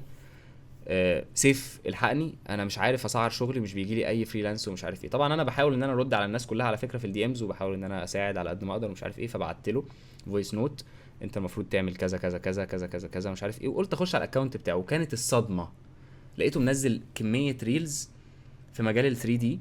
تعال اقول لك ازاي انا بعمل 5000 و10000 دولار في الشهر ومش عارف ايه. ده اليوتيوب بتاعي، خش وتعلم مني ومش عارف كذا كذا كذا. ففهمت اللي فيها. انت سألني سؤال على حاجه ومنزل حاجه تانية للناس، فمهما كان انت كبرت وعرفت تضحك على الناس، انت مش هتعرف تنام بالليل. تمام. وحته مش هتعرف تنام بالليل دي انا بجد يعني عارف ان دي حقيقيه. لان في يوم من الايام كنت لما السوشيال ميديا بدات ان هي عندي تكبر، كنت بقعد اكلم اختي تاني، بقعد اسالها هو اللي انا فيه ده استحقه ولا لا. وكنت ببقى خايف، لان انت في ناس كتير بتتفرج عليك. انا وحتى انا وبدر كنا بنتكلم في الموضوع ده في يوم من الايام. كنت بقول في ناس كتير بتسمعك، لازم تاخد بالك جدا من اللي انت بتقوله. دي حاجه تخوف، دي حاجه مش سهله. ممكن اقول كلمه حد ياخدها بشكل ما، فانت ما تعرفش. فدي مهمه قوي. اللي بيقول الحقيقه هو اللي بيكسب. بمعنى ان لو انت لسه بتبدا تتعلم 3 دي، وبدل ما تعمل ماركتنج ان انت تبيع، رحت قايل ده اول يوم ليا وانا بتعلم 3 دي، وتوري الناس قد ايه انت اول يوم فشلت، هيحبوك. ولكن لو قلت حاجه تانية عكس دي، هيعرفوا ان انت كداب وهيكرهوك ومش تعرف تصلح سمعتك تاني. دي مهمه جدا. اوعى تخاف ان انت تقول للناس ان انت بدات في حاجه وفشلت فيها، لان كلنا هنا بنفشل. ايا كان في كام واحد موجودين في اللايف، كلنا بنفشل يوميا وكلنا عارفين كده. ولكن محدش بيقدر انه يقول هو فشل في ايه. فاللي بيقول بيبقى مميز جدا، لان الناس كلها بتريليت. ايه ده انت فشلت، انا كمان فشلت. فدي مهمه قوي. فاطلع قول ان انت فشلت، اطلع قول ان ده اول يوم ليك وانت بتتعلم وفشلت، عادي جدا، مفيش مشكله. صدقوني الناس هتحبوكوا ساعتها، وساعتها هيبقوا متابعين الرحله بتاعتك. فيوم ما تقول حاجه بقى تانية هيصدقوك، لان هم شافوك كنت بتفشل. دي مهمه جدا. تمام. في حاجات كتير جدا في الماركتنج هقول لكم عليها مهمه. تمام. طيب في الماركتنج او في البيزنس عامه او في الفريلانس، لو انت مش عارف تبقى اول واحد في الكاتيجوري بتاعك، اعمل كاتيجوري جديد خالص بيك. دي ممكن تبقى صعبه شويه او فهمها صعب شويه، وانا قعدت شويه لحد ما افهمها.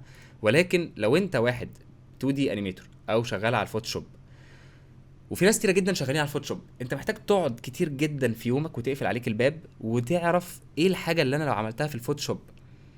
ناس كتير جدا شغالين في الفوتوشوب، طب ايه اللي انا لو عملته في المجال ده، بغض النظر عن ان انا هعمل سوشيال ميديا ديزاين، هيخليني في كاتيجوري تاني لوحدي. دي مهمه جدا. طيب تاني حاجه، كل سوق او كل بيزنس حرفيا هو عباره عن سباق بين حصانين، وفي حصانه كتير محدش باصص لهم. بمعنى هقول لكم حاجه وانتوا اكتبوا لي في الكومنتس ايه هي التانية.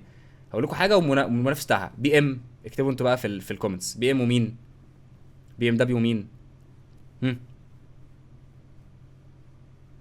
ومرسيدس. بالظبط. مين كتب بورش؟ بورش ايه، بي ام ومرسيدس. تمام. ف مثلا نايك ومين، نايك ومين، ها، نايك ومين، ها، اديداس جامدين. في حاجات تانية بقى، في بقى بوما، وفي ابيداس، وفي مش عارف ايه، في حاجات تانية تمام. ولكن هو اي سوق او اي بيزنس هو عباره عن سباق بين حصانين، وفي حصانه تانيين ما حدش باصص لهم. فهو ده اللي احنا بنحاول نعمله. لو انت عايز بجد ان انت تعمل فلوس كتير قوي قوي قوي قوي قوي، لازم تعمل كاتيجوري خاص بيك، وبعدها هتلاقي واحد هيروح طالع لك كده يقلدك في كل حاجه انت بتعملها، حرفيا في كل الكلام اللي انت بتقوله وفي كل حاجه انت بتنزلها، واي حاجه هيقلدك ويقعد يقول نفس الكلام بتاعك عشان هو عايز يبقى يقلدك. تمام. فده هيبقى الايه، الحصان اللي معاك لحد ما تسبقه وتعمل كاتيجوري جديد. هي كده تمام. وحاجه تانية لازم تبقى عارف ان اي نيجاتيف او اي حاجه سلبيه انت بتعترف بيها، البروسبكت بتاعك او الناس اللي بيتفرجوا عليك هيدوك حاجه قصادها بوزيتيف. ودي اللي انا قلته، اللي هو لو انت قلت ان انت فشلت، الناس هتكافئك على اللي انت قلته لان انت مش كذاب. لو العميل كلمك وقال لك ان انت سعرك غالي وقلت له اه فعلا هو غالي، وبعدها اتكلمت، هو مش هيقفل المكالمه في وشك. فاهمين؟ مع ان هنا في حاجات كتير قوي عايز اقولها على فكره، ولكن انا بحاول اقول اهم 3 حاجات. تمام. اه. هنيجي بقى دلوقتي للجزئيه الخامسه. تمام. اتمنى ان انتوا تبقوا مبسوطين معايا لحد دلوقتي والدنيا تمام. انا شايف ان انا طبعا مش عارف في كام حد موجود، لو حد يعرف يقول لي، لان بجد حاجه حلوه يعني. انا مبسوط ان في ناس، ومبسوط ان مفيش اي مايك اتفتح، دي حاجه غريبه جدا بالنسبه لي. ايه ده انا كنت لسه بقول والله في حد قال. جامد. ماشي. طيب 332 منورين يا جماعه. اي حد موجود منور. وحابب اكرر تاني ان انا بحب هشام جدا وبحب بدري جدا وبحبكم كلكم. تمام. طيب جزء تاني من الفريلانس عامه عشان تبقوا عارفين، هو ان انتوا يبقى علاقاتكم بالناس التانيين كويسه. لان بدر جاب لي شغل كتير جدا وانا جبت لبدر شغل كتير، وهشام جاب لي شغل وانا جبت لهشام شغل، ودي حاجه تفرحنا كلنا. فلازم تبقوا فاهمين كده. السمعه الكويسه والصحبه الكويسه في الحاجات اللي زي دي مهمه قوي قوي قوي قوي. وهوريكم في الاخر على فكره بروجكت انا وهشام عملناه مع بعض ليه علاقه بال3 دي وال2 دي، هيبقى شكله لذيذ قوي يعني. فدي حاجه مهمه. لازم ان انتوا عارفين التربيه، اللي هو التربيه بجد، اللي هو الشخص الذوق المحترم اللي بيعرف يتعامل مع الناس والحاجات دي. الشخص ده الباكج دي لوحدها بتعرف تجيب لك فلوس كتير قوي. تمام. ان انت ما تسرقش الناس، تدي الناس فلوسها، لو اتاخرت تعتذر، الحاجات دي كلها مهمه قوي يعني. طيب الستيب الخامسه والاخيره عشان ما تزهقوش مني، هي السيلز. تمام. اصعب حاجه في الدنيا الكلوزرز. الشخص انا دلوقتي نزلت والناس عرفتني، وواحد حجز معايا ميتنج ودخل كلمني، انا خلاص محتاج اخد الفلوس. اصعب حاجه في الدنيا. طيب هقول لكم الحاجات اللي بعملها عشان يعني اقنع الشخص اللي قدامي، ولكن هفهمكم حاجه في السيلز يعني.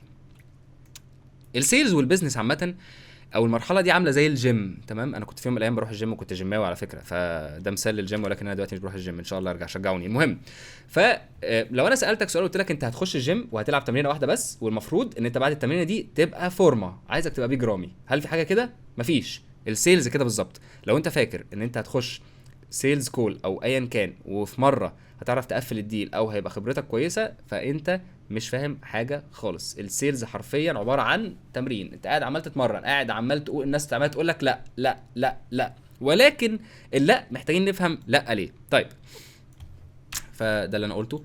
فهنيجي هنا بقى، فهنفهم ان السيلز عباره عن اوبستكلز زي لعبه ماريو بالظبط. تمام. اوبستكلز نفس الكلام. مع الوقت من كتر السيلز كولز اللي انا دخلتها والناس اللي انا اتكلمت معاهم، اكتشفت ان نفس الحجج والاعذار. اكتبوا لي ايه بقى الحجج والاعذار اللي بتجيلكوا، وانا هتلاقوني هنا بروح فاتحها لكم الاربعه. اكتبوا في الشات، هفتح لكم الاربعه. هم نفس الاربعه، وممكن يبقى في 5، ولكن كلهم هم في الاخر. انت بتبقى قاعد في السيلز كول، انت عارف كويس قوي مع الوقت هو هيقول لك ايه، وبتبقى جاهز. لو ما قالهاش عارف انه مش هيشتري اصلا. تمام. هروح اتكلم مع شريكي واقول لك السعر عالي، هسال شريكي. حلو. تمام. بمناسبه هسال شريكي، ايه رايكم في دي؟ هل انا كنت عارف؟ هل انا ساحر؟ انا مش ساحر اهو. ايه رايكم؟ تمام. طيب بالنسبه في حد قال هسال زوجتي. طيب ممكن اخد اذن جوزي اهي. تمام. في حد قال تاني السعر عالي اهي. حلو. في حد قال ان انا تقريبا، ما اعرفش في حد قالها ولا لا، ان انا طب سيبني شويه افكر وارجع لك. تمام. طيب فدول مع الوقت، اللي هو التردد هو ده اللي هو سيبني شويه افكر وارجع لك، دول مع الوقت بتبدا اصلا الكلام ده لما يتقال لك اللي هو والله سهله هتعرف ترد عليه. فانت بتبدا ان انت ترجع للجزئيه الاولانيه خالص، وهي ان انت تفهم البين بتاعه ايه. لازم الشخص ده يحس بالوجع اللي خلاه يكلمك. لو انا دخلت معاك ميتنج في يوم من الايام، اعرف ان انا عايز اتكلم معاك، بس ممكن وانا بتكلم معاك انسى الوجع اللي انا كلمتك عشانه.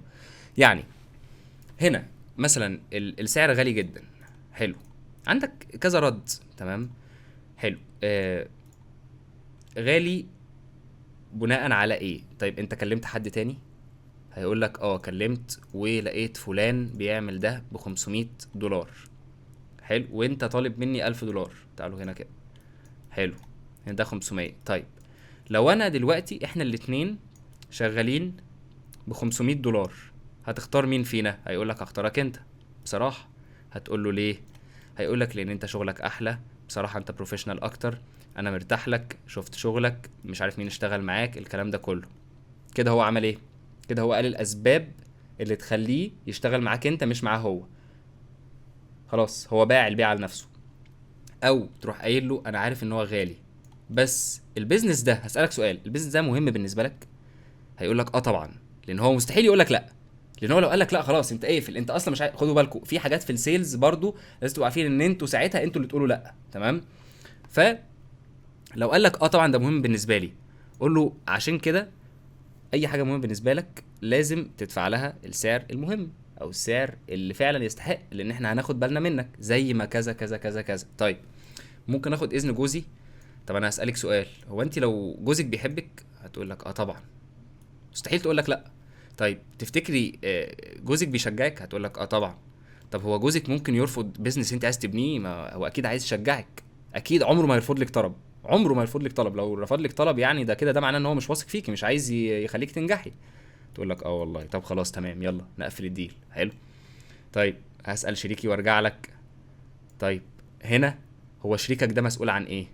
هيقول لك مسؤول عن واحد اتنين تلاتة اربعة. تبدأ ان انت تتكلم وتديله الانفورميشن. اوعى في اي حاجة من دول تروح قايل له تمام وتروح قافل، لا، بنبدأ ان احنا نتكلم. السيلز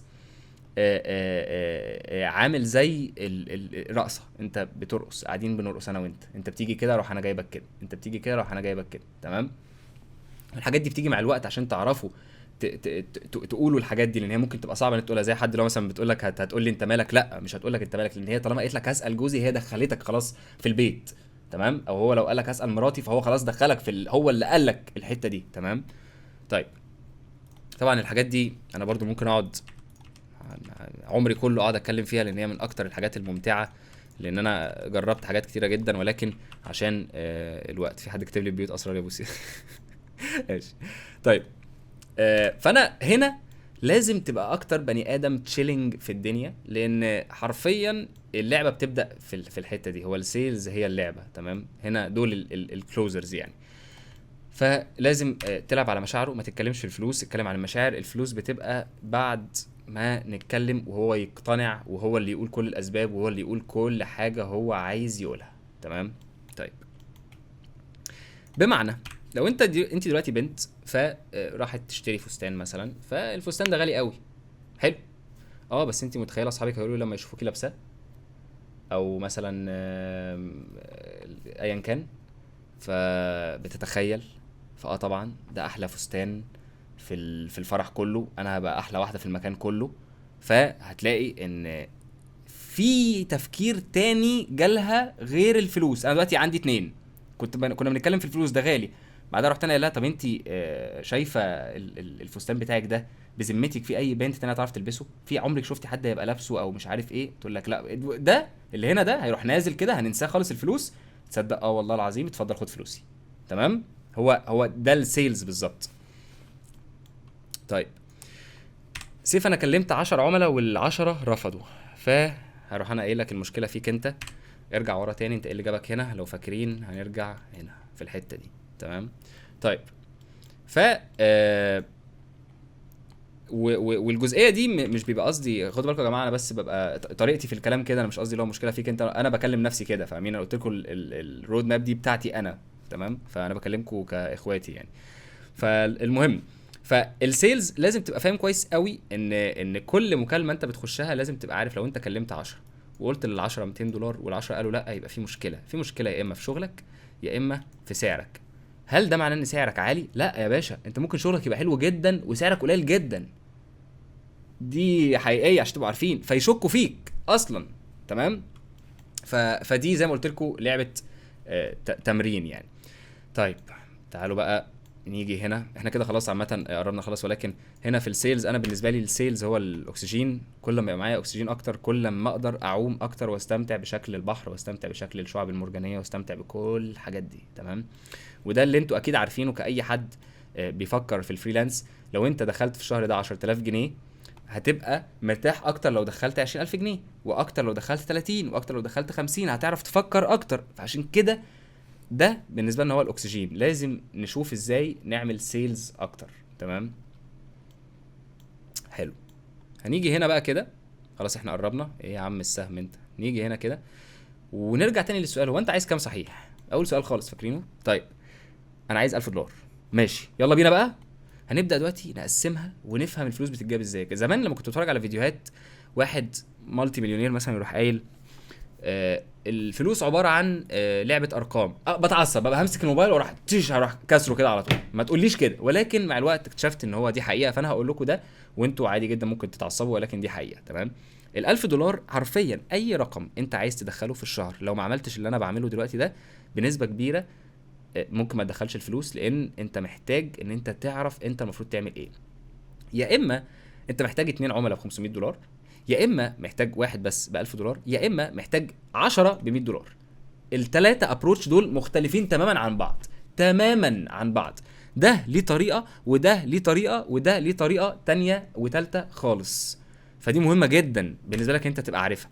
وده نوع كلاينت هاي بادجت ليفل عالي، ده نوع كلاينت لو بادجت ولكن 10 فتايم اكتر، وقت اكتر. فانت محتاج تعرف انت بتعمل ايه. فالكوانتيتي فيرسس الكواليتي في الحاجات دي مهمه جدا، انت تبقى عارف مين فين انت بتعمل ايه، تمام؟ طيب دي هبقول لكم عليها في الاخر، مش دلوقتي خالص يعني، مش دلوقتي.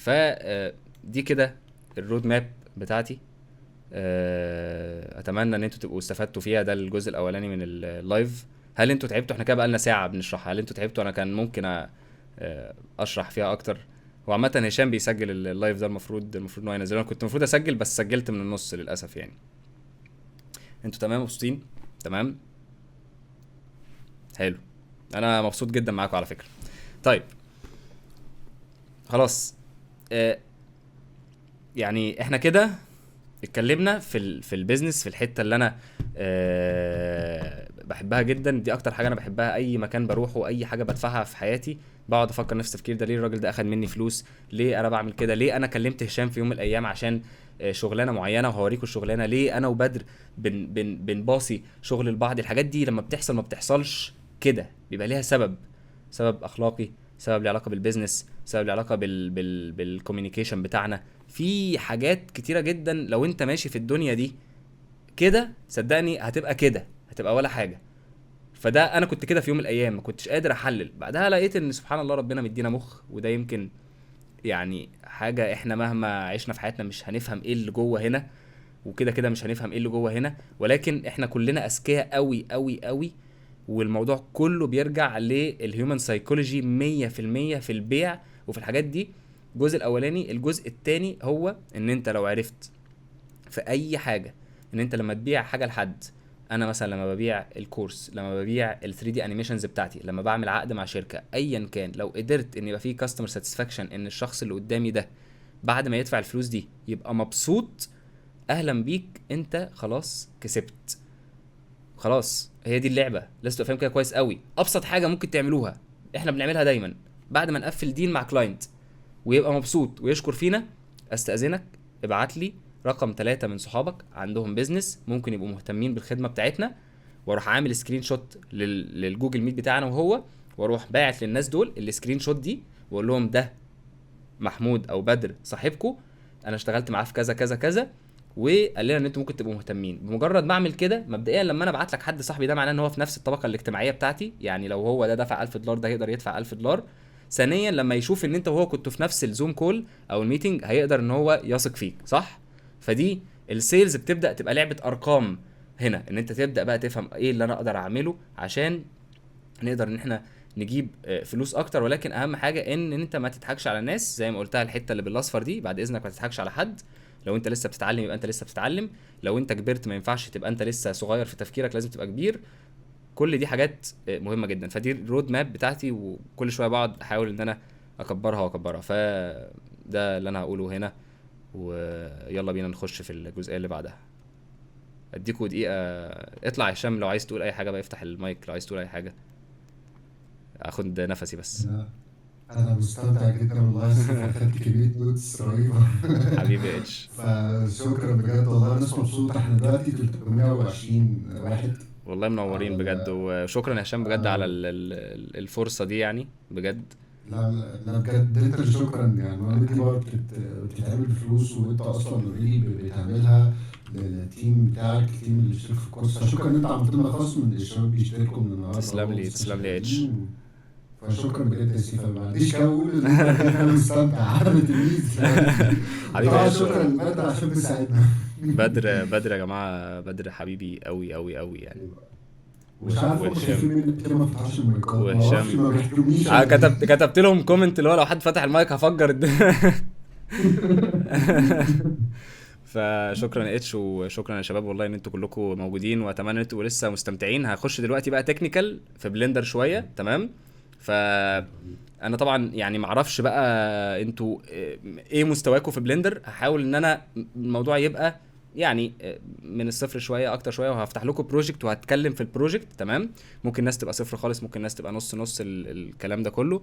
ف خلوني كده اتكلم الاول على بلندر وانا دخلت ازاي فيه والكلام ده كله يعني، سريعا كده يعني عشان ما تملوش. ببساطه شديده انا دخلت في بلندر من 5 سنين بالصدفه، وانا بقلب على اليوتيوب لقيت فيديو لكوره بتخبط في حاجه، فالحاجات دي بتقع سيميوليشن، وكنت في الجامعه ساعتها. ف... فاتفرجت على الفيديو ده وعجبني المجال. مبدئيا بدات بجهاز ما فيهوش اي حاجه، الجهاز كان بيطلع تراب لان انا ما كنتش فاهم. فاي حد عايز يبدا يقدر يبدا عادي جدا، مع الوقت بتبدا سبحان الله ان ربنا بيسهل لك الامور عشان انت بتتعلم. فدي حاجه مهمه جدا، ما تخليش اي حاجه تعطلك، حتى ان شاء الله لو انت ما عندكش جهاز، والله ان انت تبقى قاعد بتتفرج على اليوتيوب بتتعلم من الموبايل. في يوم من الايام كنت بعمل كده برضو. فدي كانت بدايتي. وقعدت اول سنتين، انا بقالي 5 سنين تقريبا، قعدت اول سنتين برزع، حرفيا برزع كيبورد، ماسك الكيبورد عمال ارزع عليه. وبعدها ال3 سنين التانيين او سنتين تانيين اخدت الموضوع بجديه، اللي هو الحته بتاعت البيزنس والشركه والفريلانس، وازاي الفريلانس خليته شركه والكلام ده كله يعني، تمام؟ طبعا ال 3 دي مجال واسع قوي قوي قوي قوي.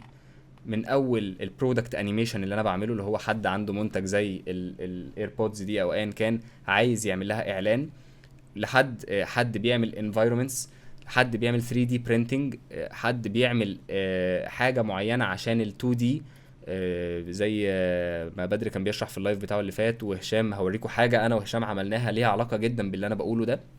ففي تخصصات كتير قوي. من الذكاء ان انت تبقى لو انت داخل عشان الفلوس او عشان البيزنس، ان انت تفتكر اول حاجه انا قلتها هنا، ان اي ماركت انا هخشه عشان اعمل فلوس، لان انا كبزنس مان انا تفكيري في الاول وفي الاخر انا راجل بتكلم في الفلوس. فان انا اتاكد ان الناس اللي موجوده في المجال ده في ال 3 دي معاهم فلوس، سهل ان انا اوصل لهم. الماركت ده بيكبر وعندهم وجع انا الطبيب بتاعه، تمام؟ فده كان البرودكت انيميشن بالنسبه لي. هل انا كنت بالذكاء الكافي ان انا دخلت وعندي الخطه دي؟ لا طبعا، ولكن سبحان الله ربنا هو اللي كرمني ودخلت، وبعدها فهمت اللي حصل، تمام؟ طيب البرودكت انيميشن ببساطه شديده عشان تبقوا فاهمين هو سوق. السوق ده دي شركات عندها منتجات عايزين يعملوا اعلانات. فال 3 دي لما ظهر ببساطه شديده ان الناس دي عشان يبداوا القصه بتاعتهم خالص من الصفر تماما، بيعملوا ايه؟ بيعملوا خلوني كده هنا، ده مثال مثلا. دي شركه، تمام؟ بيبداوا اول حاجه انهم يعملوا الويب سايت، فتح كلام، فعايزين يحطوا صور في الويب سايت زي دي كده، عايزين يبداوا يبيعوا، فلازم صور المنتج تبقى كويسه، واخيرا عايزين يعملوا اعلان عشان يحطوه على تيك توك وانستجرام عشان الناس تدخل ايميلاتها ويبقى عندهم ايميل ليست فيعرفوا يبيعوا بعد كده. ثانيه واحده كده يا شباب. تمام. فالجزء الحلو في الجزئيه دي هو ان انا فاهم الناس دي عايزه ايه، هم مش عايزين كده وخلاص، هم عايزين حاجات معينه لاسباب معينه. طيب ليه يا سيف ما يصوروش؟ لان التصوير ما بيطلعش الكواليتي الحلوه. تمام، ده تصوير وده 3D. تمام، خلوني كده افتح لكم، ده تصوير وده 3D. حلو، ده شغلنا احنا. تمام، وده تصوير. وللاسف الشديد لو انت سرشت على النت هتلاقي ان التصوير بطبيعه الامر او بشكل ما اغلى من ال 3 دي. فهتلاقي مثلا ان الكلاينت ده هيصور 20 صوره مثلا ب 800 دولار لنفس المنتج. تمام، فهنا بتبدا انت تلعب، انت صايع. اي بيزنس في الدنيا بيتفتح، للاسف لعبه البيزنس هو حد بياخد مكان حد. البيزنس لعبه شريره قوي يعني، هو ببساطه ان انا هاخد مكانك وهاخد فلوسك. تمام، فده اللي بيحصل، ده اللي احنا بدانا ان احنا نعمله، ان احنا هنخش على الشركه دي، احنا هنعمل لهم من اول الصور لحد الانيميشنز لحد كل حاجه، وده اللي انا بعمله. تمام، خلوني كده اشوف الشات.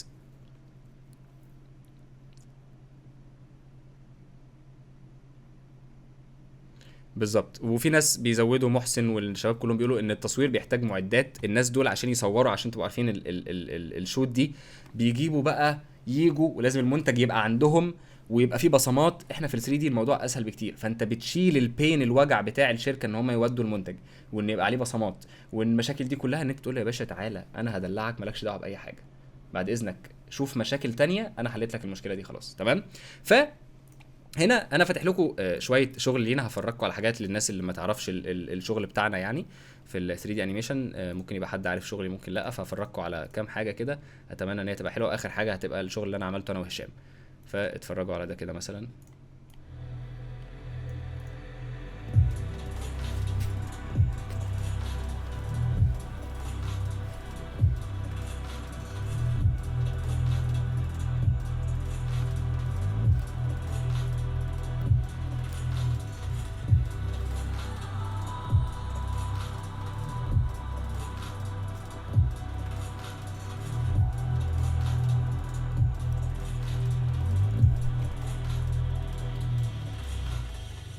ده اعلان مثلا، هدف الكلاينت ده في الاول وفي الاخر هو عايز حاجه ينزلها على النت الناس تحبها، فيخشوا يدخلوا الايميل بتاعهم فيبقى عنده ايميل ليست يعرف يبيع لهم بعد كده. تمام، ده اعلان. طيب اعلان تاني. حنا بدينا من مكان ممكن انتهى، وكسرنا حاجز الوقت، وتخطينا كل الحدود.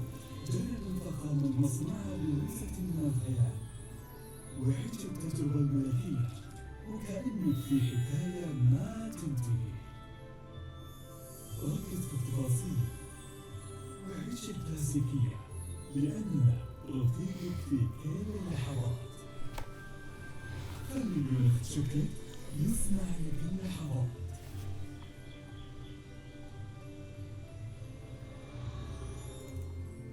تمام، حلو. عايزين تشوفوا تاني ولا خلاص؟ تمام، اوريكم تاني. ماشي، ده واحد تاني، ده اعلان للشركه اللي انا فاتحها دي، اللي هي اللي انا كنت فاتح الويب سايت بتاعها. تمام،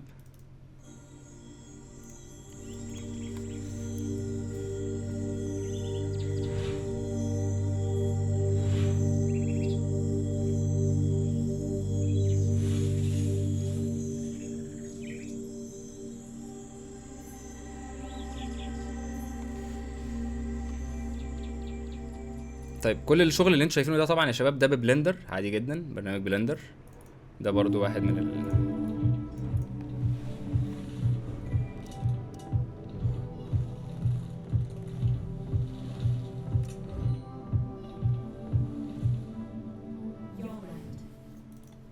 حلو. طيب ده بالنسبه لل 3 دي انيميشن. طبعا المجال ده اسمه ايه؟ ده برودكت انيميشن، ده 3 دي برودكت انيميشن. احنا بنعمل منتجات بنعمل لها انيميشن. حلو.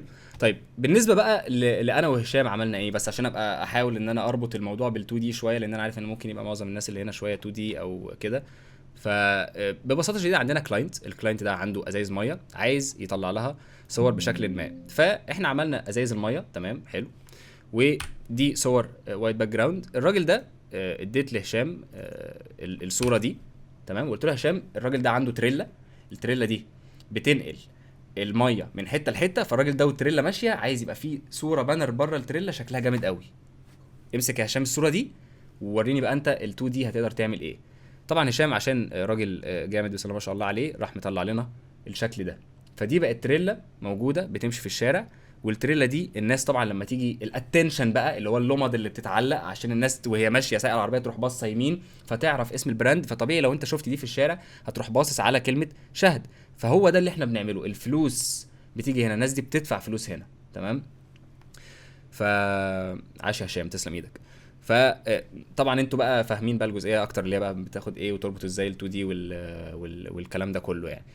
ف ايه بقى ال 3 دي او احنا بنعمل ايه؟ فهفتح لكم بقى فايل دلوقتي وهحاول على قد ما اقدر ان انا اشرح الموضوع ببساطه شديده وان الدنيا تبقى بسيطه وما معقدش الموضوع. والفايل اللي هفتحه هو الفايل ده.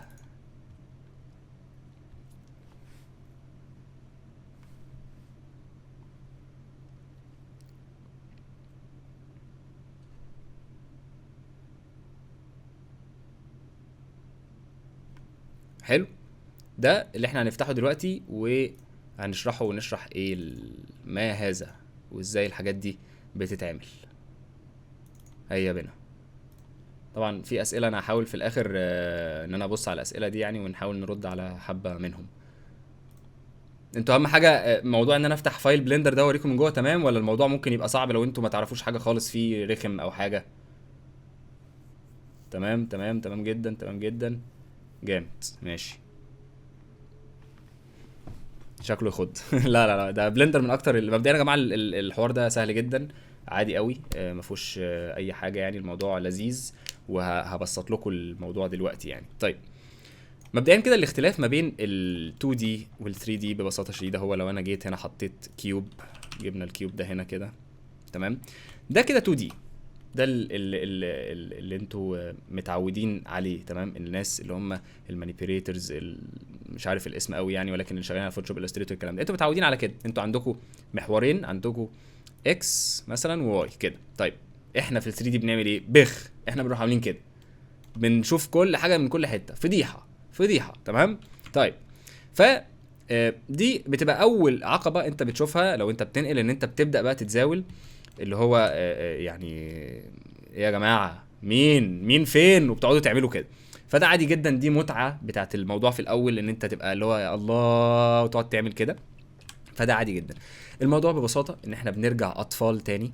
فاكرين اللعب اللي هي الليجو؟ فاكرينها واحنا صغيرين واحنا بنلعبها، او لو انت عندك ابنك اختك الصغيره اخوك متجوز عنده ابن ايا كان طفل مهم بيلعب ليجو عمال يركب ويعمل اشكال، ده احنا اهلا بيكم. ف الفكره كلها دلوقتي ان احنا اول حاجه بنبدا بالموديلنج. تمام. موديلنج ببساطه شديده هو ان احنا بنعمل الشكل بتاع المكان بتاعنا. طبعا البروسيس بتاعت الافكار والحاجات دي كلها هي بالظبط اللي انتوا بتمشوا عليها، ان انتوا بتخشوا على بنترست وبتعملوا تغذيه بصريه وبتعملوا الكلام الجميل ده كله، هو اكزاكتلي بالظبط اللي احنا بنعمله، مفيش اي اختلاف. تمام. طيب بنبدا ان احنا نعمل المكان بتاعنا. هنبدا نعمل مثلا الارضيه، فبندوس مثلا شيفت ايه ونحط ارضيه، بنكبر الارضيه دي شويه. مثلا عايزين نعمل الجنب ده بتاعت الارضيه، ففي حاجات معينه موديلنج تولز لو احنا مسكنا الايدج دي ودوسنا اي تروح مطلعها كده لفوق. فبتبدا ان انت بعد ما بتفهم وبتتعلم البرنامج، انا مش هشرح قوي الحاجات دي دلوقتي، ما بتبدا وتفهم ان انت تتعلم البرنامج تعرف تعمل الحاجات دي الاشكال دي. تمام. طيب حاجه مهمه جدا لاي حد هيبدا يتعلم 3 دي او حد هيدخل فيه اوريدي او واقف في حاجه، دي انا كنت فيها يعني. في يوم من الايام وانا قاعد شغال، انا عمري ما هنسى دي. عارفين لما حد يحكي لكم قصه وانتوا تبقوا سامعين اللي هو انت مش قادر تتخيل هو بيقولوا ازاي ده حقيقه؟ هقول لكم قصه زي دي. كنت في يوم من الايام قاعد، عمري ما هنسى المكتب كان في مكان تاني غير المكتب ده، وكنت كل يوم وانا قاعد دماغي فيها دوشه، اكني سامع ناس كتير بتزعق جوه دماغي. ده لان انا كنت قاعد عمال احاول اعمل حاجه ومش قادر، انا هتجنن في حاجه. تمام. طيب كان ايه اللي في بالي؟ كان اللي في بالي دايما ان اي مشهد حلو، ده مشهد حلو معناه ان هو في حاجات انا مش هعرف اعملها. انا كنت رابط الموضوع كده ان اي حاجه جامده انا مش هقدر اعملها. فدي كانت حاجه مضايقاني جدا، لحد ما اكتشفت ان معظم الحاجات الجامده ومعظم الناس الاذكياء هم الناس اللي بيعرفوا يعملوا حاجه جامده جدا باقل امكانيات. واوريكم مثال تاني غير ده، فكروني، قولوا لي عود، قولوا لي كده بس في الكومنتس، قولوا لي سيف عود. تمام. فبعد ما اخلص فاكتشفت ان انا ممكن اعمل اشكال حلوه قوي قوي قوي تجذب الانتباه بحاجات بسيطه قوي. فبدات ان انا اعمل كده، لقيت ان الدنيا جميله. طيب بمعنى ان كل الاشكال اللي في الاعلان ده اشكال بنقول عليها البيزك شيبس او الحاجات التافهه عامه، اللي هي مثلا سلندر مكعب عادي جدا، وهروح هنجيبه هنا كده وهنروح مفعصينه، هنقول ان احنا مفعصينه وهنعمل له سكيل كده. تمام. وشويه حاجات هعملها، وبعدها هروح اعمل له حاجه اسمها بيفل ده عشان يبقى في التنعيمه دي. اي حاجه في الدنيا ايه سيف اوت ده؟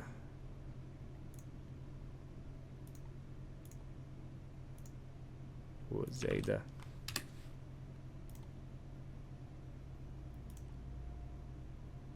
ايه المزاوله دي يا جماعه؟ هو في حد حاطط صورتي وكاتب الاسم وبتاع؟ ايه المزاوله دي؟ لا ده لا، يا نهار ابيض، انا اتزاولت والله. اللي عامل كده اتمنى ان هو يشيل الموضوع ده عشان يشيله يعني. مهم، فبنعمل شويه حاجات عشان يبقى الشكل بتاعنا عامل كده. تمام.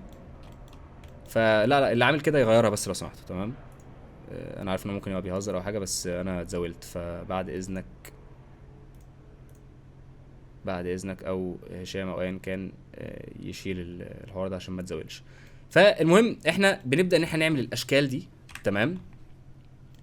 ونطلع لاي اوت ان احنا نبدا ان احنا نحط المكان بتاعنا. نبدا بقى ان احنا نعمل زي الاطفال اللي هو الليجوز، ان احنا نحط المكان بتاعنا ونوزع الحاجات دي، كوره مش عارف ايه الكلام ده كله. وفي ال 3 دي هنا في حاجه اللي هي عينك. تمام. عينك في ال 3 دي اللي هي الكاميرا. تمام. شايفين الكاميرا دي؟ لو انا دوست شيفت ايه هنا وحطيت كاميرا، هينزل لي الكاميرا دي لو انا حركتها، بصوا على الشمال، دي عينك، ده اللي انتوا بتشوفوه. ف ده كده ال 3 دي. بنبدا بقى ان احنا نعمل الجزئيه اللي هي بتاعه الانيميشن. طيب انا برضو مش عايز اصعب الموضوع والحاجات دي عشان ما تتزاولوش، ولكن الانيميشن هي ببساطه، لو انتوا عارفين اللعبه بتاعت زمان اللي هي الكتاب اللي كنا بنبرومه كده فيروح عامل انيميشن، هو ده الانيميشن. تمام. بنقول له ان انت مثلا في اول فريم هنا واروح دايس اي مثلا، وفي الفريم الاخير انت هتيجي هنا واروح دايس اي يعني بثبت اداء اللي هو اثبت مكانك ماشي. ولو دوست بلاي هتلاقي الكاميرا بتاعتي بتتحرك من هنا لهنا، هو ده الانيميشن. تمام. طيب هدوس في التفاصيل الصعبه، بس انا بس بحاول ابسط الموضوع على الناس الاول. طيب فده كده البروسيس بتاعه الانيميشن. طبعا اي حاجه اعقد من كده موجوده، بس انا مش عايز اصعب الدنيا على الشباب دلوقتي يعني. المهم لما بتيجي بقى تعمل الانيميشن والكلام ده كله، بيجي المرحله الصعبه جدا، وهي او مرحلتين اللي هم الماتيريالز واللايتنج. دول بينقلوا المشهد بتاعك في حته تانية. طيب الماتيريالز هي ايه؟ هي الالوان ببساطه شديده عشان ما اعقدش الموضوع تاني. طيب الالوان دي تخيلها في ال2 دي في الفوتوشوب في ايا كان، ان دي الالوان اللي انت بتحطها ايا كان بتقول عليها تكتشر انا مش عارف، ولكن دي الالوان يعني. فبتمسك كل اوبجكت منهم وتيجي هنا كده في دي اسمها ماتيريال، وتحط ماتيريال مثلا ده. فلو انا جيت دلوقتي فتحت الريندر ده هو الخلاط. لو انت في يوم من الايام عايز تعمل عصير، فانت هتحط موز وهتحط شوفان وهتحط عسل وهتحط سكر. ده عندنا هنا في بلندر اللي هو، فانت عشان تطلع الفيديو اللي انتوا شايفينه بنعمل الموديلنج، بنعمل الانيميشن، بنعمل اللايتنج، بنعمل مش عارف ايه، وبعدها بندوس ريندر عشان يروح حاطط لنا الخلاط ده. فلو انا دوست هنا اللي هو عشان الخلاط، هتلاقي ان المشهد بتاعنا بقى موجود. حلو. طيب الالوان دي مين؟ هي دي. حلو. الالوان دي ببساطه شديده، ده انتوا اكيد كلكم عارفينه، الشباب اللي هم بتوع الفوتوشوب والالستريتور والكلام ده. لو انا غيرت اللون هتلاقي المكان او الالوان بتتغير عادي جدا معايا. وطبعا انت وشطارتك وعينك قد ايه بتشوف الحاجه حلوه، وقد ايه بتقدر ان انت تطلع تفاصيل او احلى او حاجات شكلها احلى يعني. طبعا اي حاجه بقولها بيبقى فيها تعمق اكتر وازاي تبقى اجمد وكده، ولكن انا بحاول ابسط لكم الامور يعني. حلو. بعد ما بتعمل ده، الطبيعي ان المشهد بتاعك بيبقى عامل كده. ضلمه، الدنيا ضلمه. والدنيا ضلمه معناها ان مفيش نور. والله هخش في حاجات كومبليكيتد اكتر، تشيل بليز. المهم، ف ده معناها ان الدنيا اكتر، الدنيا قصدي اكتر، الدنيا ضلمه. فعشان ننور بنحط ايه؟ نور. طيب في حاجه فرقت معايا جدا في ال 3 دي، ودي انا يعني دي اللي عملت الشيفت بتاعي. ال 3 دي هو عباره عن تمثيل للواقع بتاعنا. بمعنى لو انت بتعمل في ال 3 دي، لو انتوا حد فيكم بدا يتعلم او هيخش او كده، الجمله اللي هقولها دي اقسم بالله هتريحكم عمركم كله. لو انت بتعمل مشهد اكستيريور، مشهد خارجي، اي مكان في الدنيا سبحان الله خارجي بينور بايه؟ ممكن تقولوا لي بعد اذنكم بينور ازاي؟ اي مكان خارجي قولوا لي في الكومنتس عشان ما احسش انها هتشل، عشان ما اموتش. نور ربنا بالظبط، الشمس. حلو. ففي ال 3 دي اي حاجه احنا عايزين نعملها هي موجوده. فهنلاقي هنا كده حاجه اسمها سكاي تكتشر، شمس. فهنا انا كنت عامل النور ده. لو جينا نخرج بره كده هنلاقي ان دي اهي الشمس بتاعتنا. طيب الشمس سبحان الله بتعمل ايه يا شباب؟ الشمس بتلف وغروب وشروق والكلام ده. طيب فهنا في ال 3 دي هنلاقي ان هنا sun elevation. هتلاقي ان بصوا اللي بيحصل هنا، شايفين الشمس هي الغروب، الدنيا خلاص الدنيا هتليل لحد ما الدنيا هنلاقيها ايه؟ بتضلم. خلاص ناموا بقى بعد اذنكم، هننام دلوقتي. وبعدها الديك بيدن كوكوكو، وبعدها ايه؟ نروح طالعين تاني. فهو ال 3 دي هو كده، وان انت تقدر تخلي الشمس تلف في الاتجاهات كلها. طيب اللي بيخلي حد شغله حلو واللي بيخلي حد شغله وحش في ال 3 دي اللي انا اكتشفتها بعد وقت كتير، لان انا كنت واحد شغلي وحش جدا في يوم من الايام، وستيل لسه شغلي وحش. هو ان الناس دي كانت بتيجي عندنا هنا في ال 3 دي في انواع اضاءات، في بوينت لايت، سان لايت، سبوت، مش عارف ايه. فيجي في حاجه زي كده يروح حاطط اريا لايت هنا كده، ويروح منور النور ده، ويقعد يعلي ويقعد يعلي ويقعد يعلي، يقعد يبرو يكتب بقى ارقام كده. ايه القرف ده؟ ويقعد ايه حاجات بقى ما تفهمش هو بيعمل ايه ده، لان انت بتنور انت بتعمل ايه؟ ما هو في حاجه غلط، فاهم؟ فهو ده المشكله كلها. فانت محتاج وانت شغال انت بتعمل ايه. فبدات اعيش حياتي كلها في اي مكان انا ماشي فيه، ابدا ابص حواليا. الاوضه اللي انا قاعد فيها دلوقتي بقيت اتجنن، بقيت قاعد كده والله دي منوره عندي، ورا هنا في حاجه وفوق في حاجه ومش عارف ايه. فلو انا هعمل اوضه زي دي لازم ابقى عارف ان هي منوره بالاضاءه دي. فهو ده الاضاءه بالظبط، ده اللي احنا بنعمله. فالاضاءه لعبه معظم الناس بتقع فيها. الاضاءه هي الفاترينا بتاعتك. عارف لما يبقى عندك جزمه حلوه جدا ولكن انت حاططها في فاترينا وحشه، فما حدش هيبص. فهي دي الجزئيه بتاعت الاضاءه. تمام. معظم الاضاءات بتاعتي بعملها بالسكاي تكتشر لو هي مشهد اكستيريور يعني بالشكل ده. تمام. وطبعا في ال 3 دي نفس النظام بتاع الفوتوشوب، ان انت تقعد تغير الاضاءه وتشوف ايه الاحلى.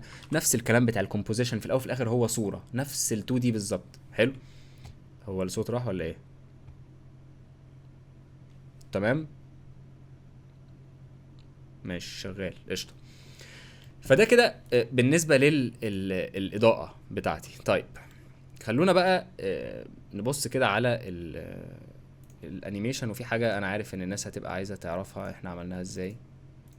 هنا ايه الحاجه اللي انتوا عايزين تعرفوها؟ هنا هشغل الفيديو وانتوا قولوا ايه الحاجه اللي انتوا عايزين تعرفوها. تمام. انا عارف ايه هي بس انتوا هتكتبوها يعني.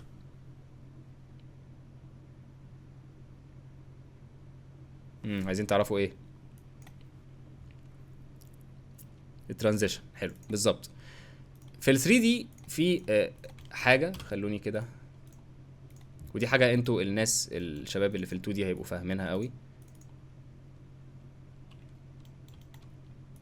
لا مش هنا ولا هنا. طيب مبدئيا ايه اللي حصل ده بقى، او ايه الكلام ده؟ دي حاجه، خلوني كده افتح الريندر. دي حاجه هنا اهي بتروح طالعه وبيحصل حاجه بقى. ايه اللي بيحصل؟ اكيد انتوا في ال 2 دي عارفين الماسكينج او الالفا ماب او الحاجات دي كلها، عارفين الهولد اوت او الحاجات دي. فانا ماسك الحته دي كده وقايل له الماتيريال بتاعت ده، الماتيريالز اللي هي الالوان، في ماتيريال اسمها هولد اوت. فانا بقول له هولد اوت الحته دي. فوقت الريندر بعد ما اعمل ريندر واحط ده في اي برنامج بتاع مونتاج واحط صوره فوقيها، انتوا بقى فاهمين اللايرز والكلام ده، واحط صوره فوقيها، انتوا هتعرفوا على طول ان الصوره دي هتتحط وراها، لان دي الفا تشانل او ترانسبيرنت او ماسكينج او ايا كان، او حماده او وودي او سيف، ايا كان سموها زي ما تسموها. فهي دي الجزئيه. فاحنا بنبدا بقى ان احنا نقعد بقى نلعب في الانيميشن بتاعنا بقى، ونقعد نعمل الحاجات دي كلها والبروسيس دي كلها. ف ده كده بالنسبه للبروجكت ده. طبعا في تفاصيل اكتر، ولكن البروجكت ده عشان تبقوا عارفين يعني سهل في الاول وفي الاخر. انا واثق ان اي حد يعرف يعمله. انا عايز اوريكم حاجه او مش دلوقتي، في الاخر خلوني اوريكم حاجات في الديسكورد بتاعي اللي هو بتاع الكورس، عشان اوريكم الناس بتعمل ايه او بتطلع ايه، او يعني في ناس بتعرف خلاص تطلع نفس الشغل ده بالظبط، لان هم خلاص بيفهموا ان الموضوع سهل. طيب بالنسبه للعود، خلوني اوريكم العود. هوريكم اللقطه دي ممكن اي حد يبص لها يقول لا انت كده كريزي، دي ما تتعملش على بلندر. طيب ايه هو بقى؟ خلوني اوريكم. طيب انا مش عايز اوري الاعلان كله بصراحه، لان هو لسه يعني. انتوا شايفين ولا انا ايه؟ انتوا شايفين صح؟ طيب شايفين ده صح؟ بصوا على العود واللي بيحصل فيه. شايفين اللي بيحصل فيه؟ العود بيولع، شايفين؟ طيب اي حد هيبص على اللقطه دي بنسبه كبيره هيقول ان هي معموله على هوديني بتاع الحاجات دي. هوديني ده برنامج اللي هو هنا تحت ده بتاع السيميوليشنز والكلام ده وبتاع. اللقطه دي 100% 100% معموله على بلندر عادي جدا، وبطريقه بسيطه. هو ان انا حددت اماكن معينه رسمتها بايدي كده، لونتها، وانتوا ناس عندكم تابلت وبتعرفوا تلونوا وترسموا، وقلت له الحته دي هتبقى ماتيريال معين اللي هي الالوان اللي احنا قلناها، والحته دي هتبقى ماتيريال معين، ودي هخليها تسيطر على دي، هخلي دي تبقى اكتر من دي، بعملها انيميشن. ف انا لو كنت من سنتين حاولت اعمل مشهد زي ده بنسبه كبيره كنت هقعد بقى وهكلم بقى يعني الاتحاد السوفيتي، وهقعد بقى ونشوف هنعمل بقى مشهد زي ده ازاي. ولكن المشهد ده اتفه مما تتخيلوا ان هو يتعمل. ف ده يعني ده بالنسبه لبلندر. ف لو انت واحد 2 دي انيميتور او في ال 2 دي او ايا كان، دخولك لل 3 دي مش هقول ان انت تشفت، انا ضد ان حد يشفت خالص ال 3 دي، ولكن دخولك لل 3 دي هي حاجه اللي هتخليك تيجي للجزئيه اللي انا كنت بتكلم فيها، ان انت محتاج تعمل كاتيجوري وتبقى انت لوحدك فيه. خلينا اديكم مثال تاني. يعني في بلندر هنا لو احنا جينا في جنرال وكتبنا نيو فين 2 دي انيميشن، هنلاقي ان بلندر اصلا في 2 دي. فانا بحقد على اي حد بيعرف يرسم، لان لو انت بتعرف ترسم واتعلمت 3 دي انت هتعمل حاجات انت مش متخيلها. بمعنى انا هكتب هنا ان انا بحبكم كلكم وان انا مبسوط ان انا كنت معاكم، وبعدها فجاه بتلاقي ان انت في 3 دي تقدر ترسم على اي اوبجكت 3 دي، تبدا تعمل حاجات لا تتخيلها حرفيا. تمام؟ والموضوع اكبر من اللي انا بعمله ده بكتير طبعا يعني.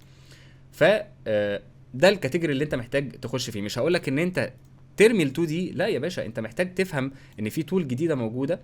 التول الجديده دي هتقدر ان هي تحطك في مكان جديد، فتقدر تحط الاسعار اللي انت عايزها، فتقدر تنافس وتقدر تبقى انت الحصان اللي في الكاتيجوري بتاعك. امسكوا الحصان.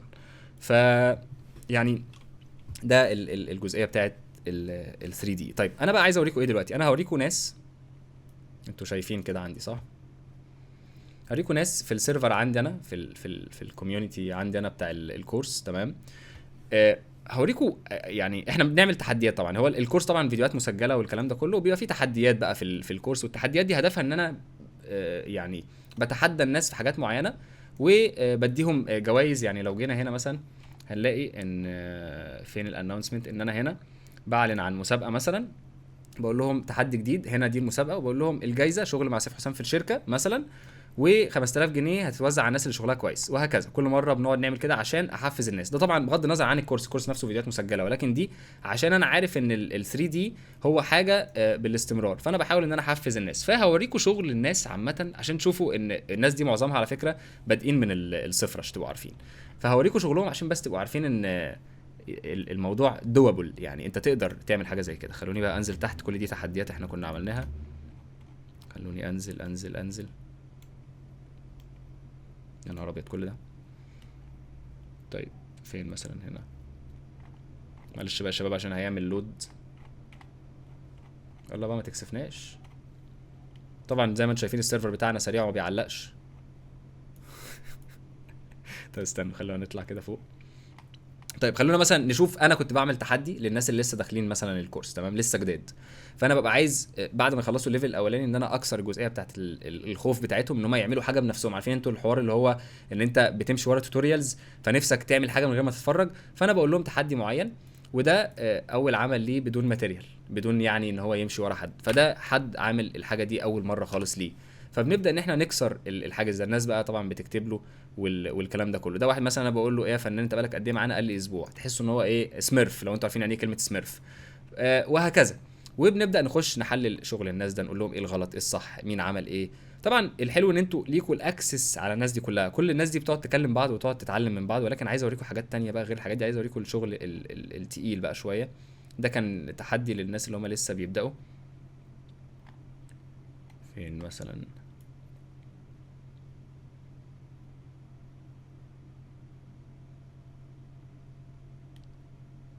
ده طبعا معرفش انتوا عارفين ولا لا، ده واحد من البروجكتات الجامده قوي اللي حد مطلعها من محسن، مطلعها من الكورس.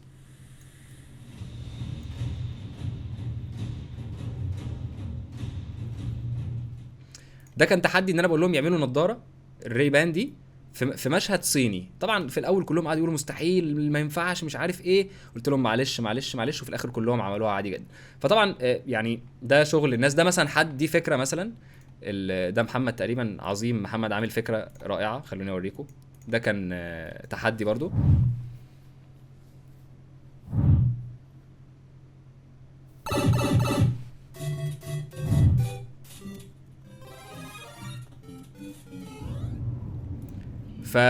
فالشباب دي بتتحدى نفسها. احنا بنعمل الحاجات دي عشان، مش عشان حاجه، ولكن عشان اثبت لهم ان هو انت لو عايز تعمل حاجه هتعملها. انت بس ممكن تبقى مش واثق في نفسك. فانا بحاول ان انا ادي لك الثقه دي. ده برضو واحد من الانيميشنز الجامده.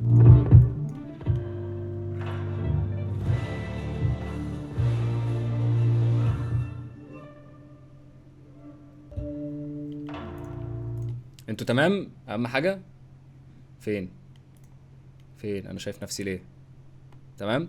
طبعا في حاجات كتيره قوي جوه بقى، يعني قصص، وبنعمل التحديات دي غير الكورس لو حد بيبقى عنده سؤال مش عارف ايه. فالهدف من الكلام ده كله طبعا الجزء الاولاني ان انا اوريكم الناس اللي موجودين. الهدف الثاني ان انا اقول لك ايا كان انت فين بتعمل ايه. انت ممكن ما تبقاش عارف الحاجه اللي جواك. انا في كوت انا بحبها قوي، كنت وريتها للشباب عندي مره، ليها علاقه بالفيلم اللي هو موجوده في فيلم اللي هو بتاع كونغ فو باندا. لما كان كونغ فو باندا بيقول للماستر بتاعه، بيقول له انت خليتني افشل ليه؟ فهو الراجل كان بيرد عليه بيقول له عشان انت مش عارف انت ممكن تعمل ايه. انت مش عارف الباور اللي جواك او القدره اللي جواك ان انت تعرف تعمل ده. ف... فهي دي الفكره كلها. هو الكورس من الصفر بس، يعني من اول واجهه البرنامج كده من الصفر خالص. بنشرح من تحت الارض. طيب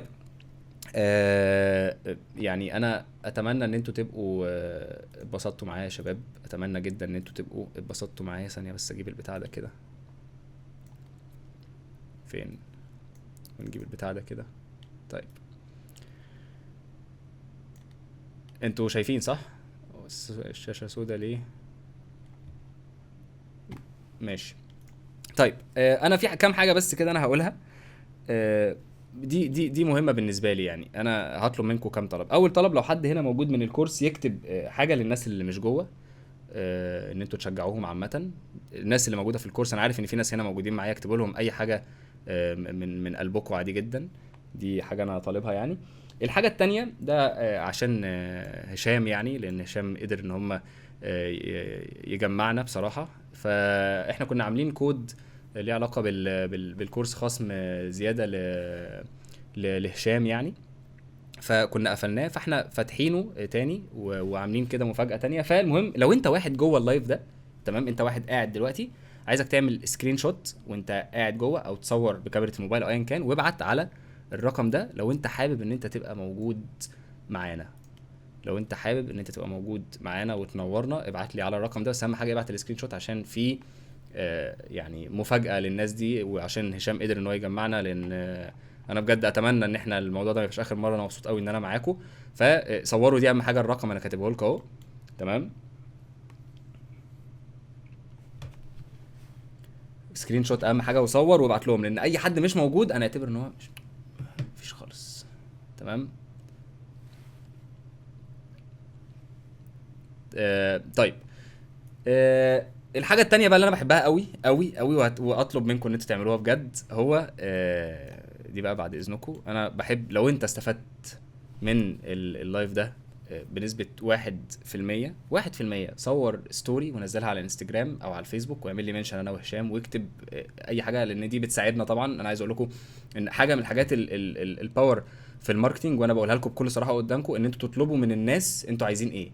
انا بقول لكم ان انا دلوقتي بطلب منكم عادي جدا ان انا عايز ان انت تصور وتكتب اللي في قلبك. لو انت استفدت بنسبة 1%، ده بيساعدني ان ناس تبقى مصدقه ان مثلا انا قلت حاجه مفيده او كده، او هشام بيحاول يساعد الناس، فدي حاجه بتفرق معانا. فصور انا اهو، وهجيب لك وودي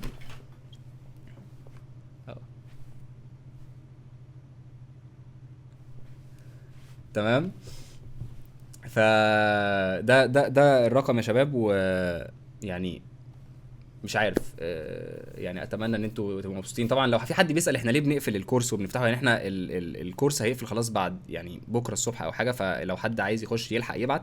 احنا بنقفل لسبب معين، مش رخامه، اي حد هنا يبقى عايز يفضل فاتح، ولكن عشان احنا بنحاول نركز مع الناس اللي في ديسكورد، بنعمل لهم لايفز، بنحاول ان احنا نساعدهم على قد ما نقدر، فمش بنحاول ان احنا ندخل ناس وخلاص. اي حد سجل الرقم ده يعمل سكرين شوت ويبعت يقول لهم انا، لو انت عايز تشترك قول لهم انا عايز اشترك، وابعت لهم السكرين شوت دي. وفي يعني احنا هنظبط الدنيا كده عشان هشام اكتر شويه يعني، وعشان بدر موجود برضه، بحبك قوي يا بدر. طيب يا شباب، تحبوا ان احنا نقعد مثلا ربع ساعه اجاوب على اي سؤال مثلا حد عايزه، ولا انتوا زهقتوا خلاص؟ انا تمام بالنسبه لي، انا مبسوط. لو انتوا حد عنده اي سؤال وعايز يسال يلا بينا، انا معاكم.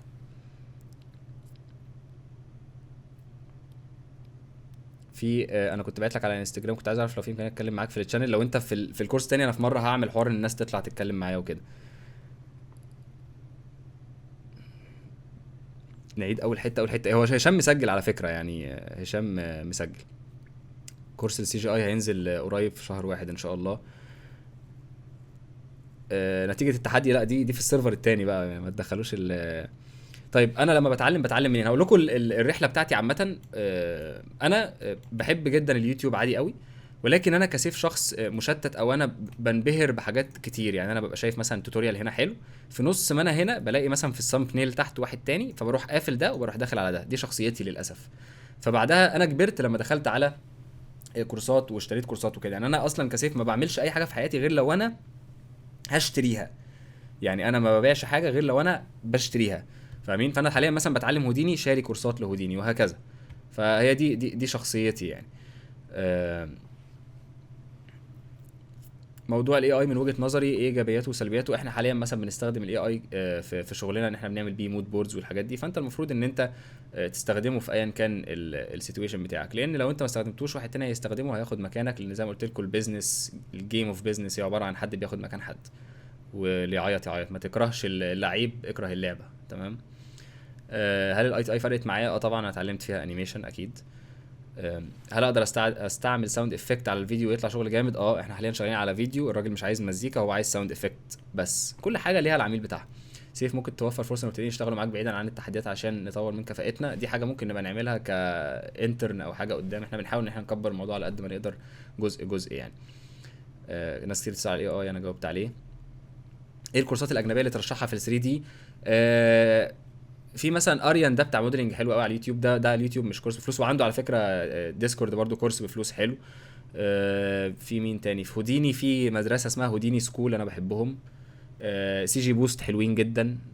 دول ناس كويسين يعني. دول ناس انا شاري كورساتهم. يعني اي حاجه انا بقولها زي ما قلت لكم انا شاري الكورسات دي. ايه احسن حاجه في بلندر احسن من سينما 4 دي؟ انا ما عنديش خبره في سينما 4 دي، ولكن انا واثق في بلندر ان هو احسن برنامج 3 دي بالنسبه لي يعني. في حد بيحاول يشترك في الكورس بقاله شهر بس طرق الدفع مش موجوده بسوريا؟ ابعت لنا على الواتساب بسرعه، هنقول لك كل الحلول. احنا لينا عيون في كل مكان. ابعت المهم ابعت. اي حد عنده مشكله يا جماعه، الرقم الواتساب اهو، يخش ويبعت واحنا معاكم هنساعدكم. لو حد عايز يخش الكورس ينور، لو حد مش عايز برضو انت منور. احنا يعني انت منور عامه، بنحبك عامه كده يعني. how to gain clients as an environment artist؟ ان انت تنزل شغلك في الانفايرمنت، وان انت تشوف مين اللي طالب شغل environment. خش على تشات جي بي تي واكتب انا كذا كذا كذا وعايز اعرف مين الكلاينتس اللي بيعملوا كذا. انا بعمل كده على فكره. ايه رايي في مجال الكاركتر انيميشن؟ انا اصلا كنت كاركتر انيميتور، ولكن حاسه مش مطلوب شويه بصراحه، يعني مطلوب في الشركات ولكن كفريلانس مش قوي. اسعر شغلي ازاي؟ ده ممكن يبقى لايف تاني بقى ليه علاقه بالتسعير، لان ده قصه كبيره قوي قوي قوي. في سؤال ليه علاقه بالمانيبيوليشن، انا ده هشام بقى وبدر والشباب الفهمانين اكتر في الحته دي. ماشي، في اسئله بتتعاد. الرقم اهو، هو انتوا ايه؟ انتوا مش شايفينه وانا مش عامل شير ولا ايه؟ انتوا شايفين الرقم صح؟ انا فاتح الشاشه ولا انتوا مش شايفينها؟ شايفينها؟ هم؟ شايفين، ماشي.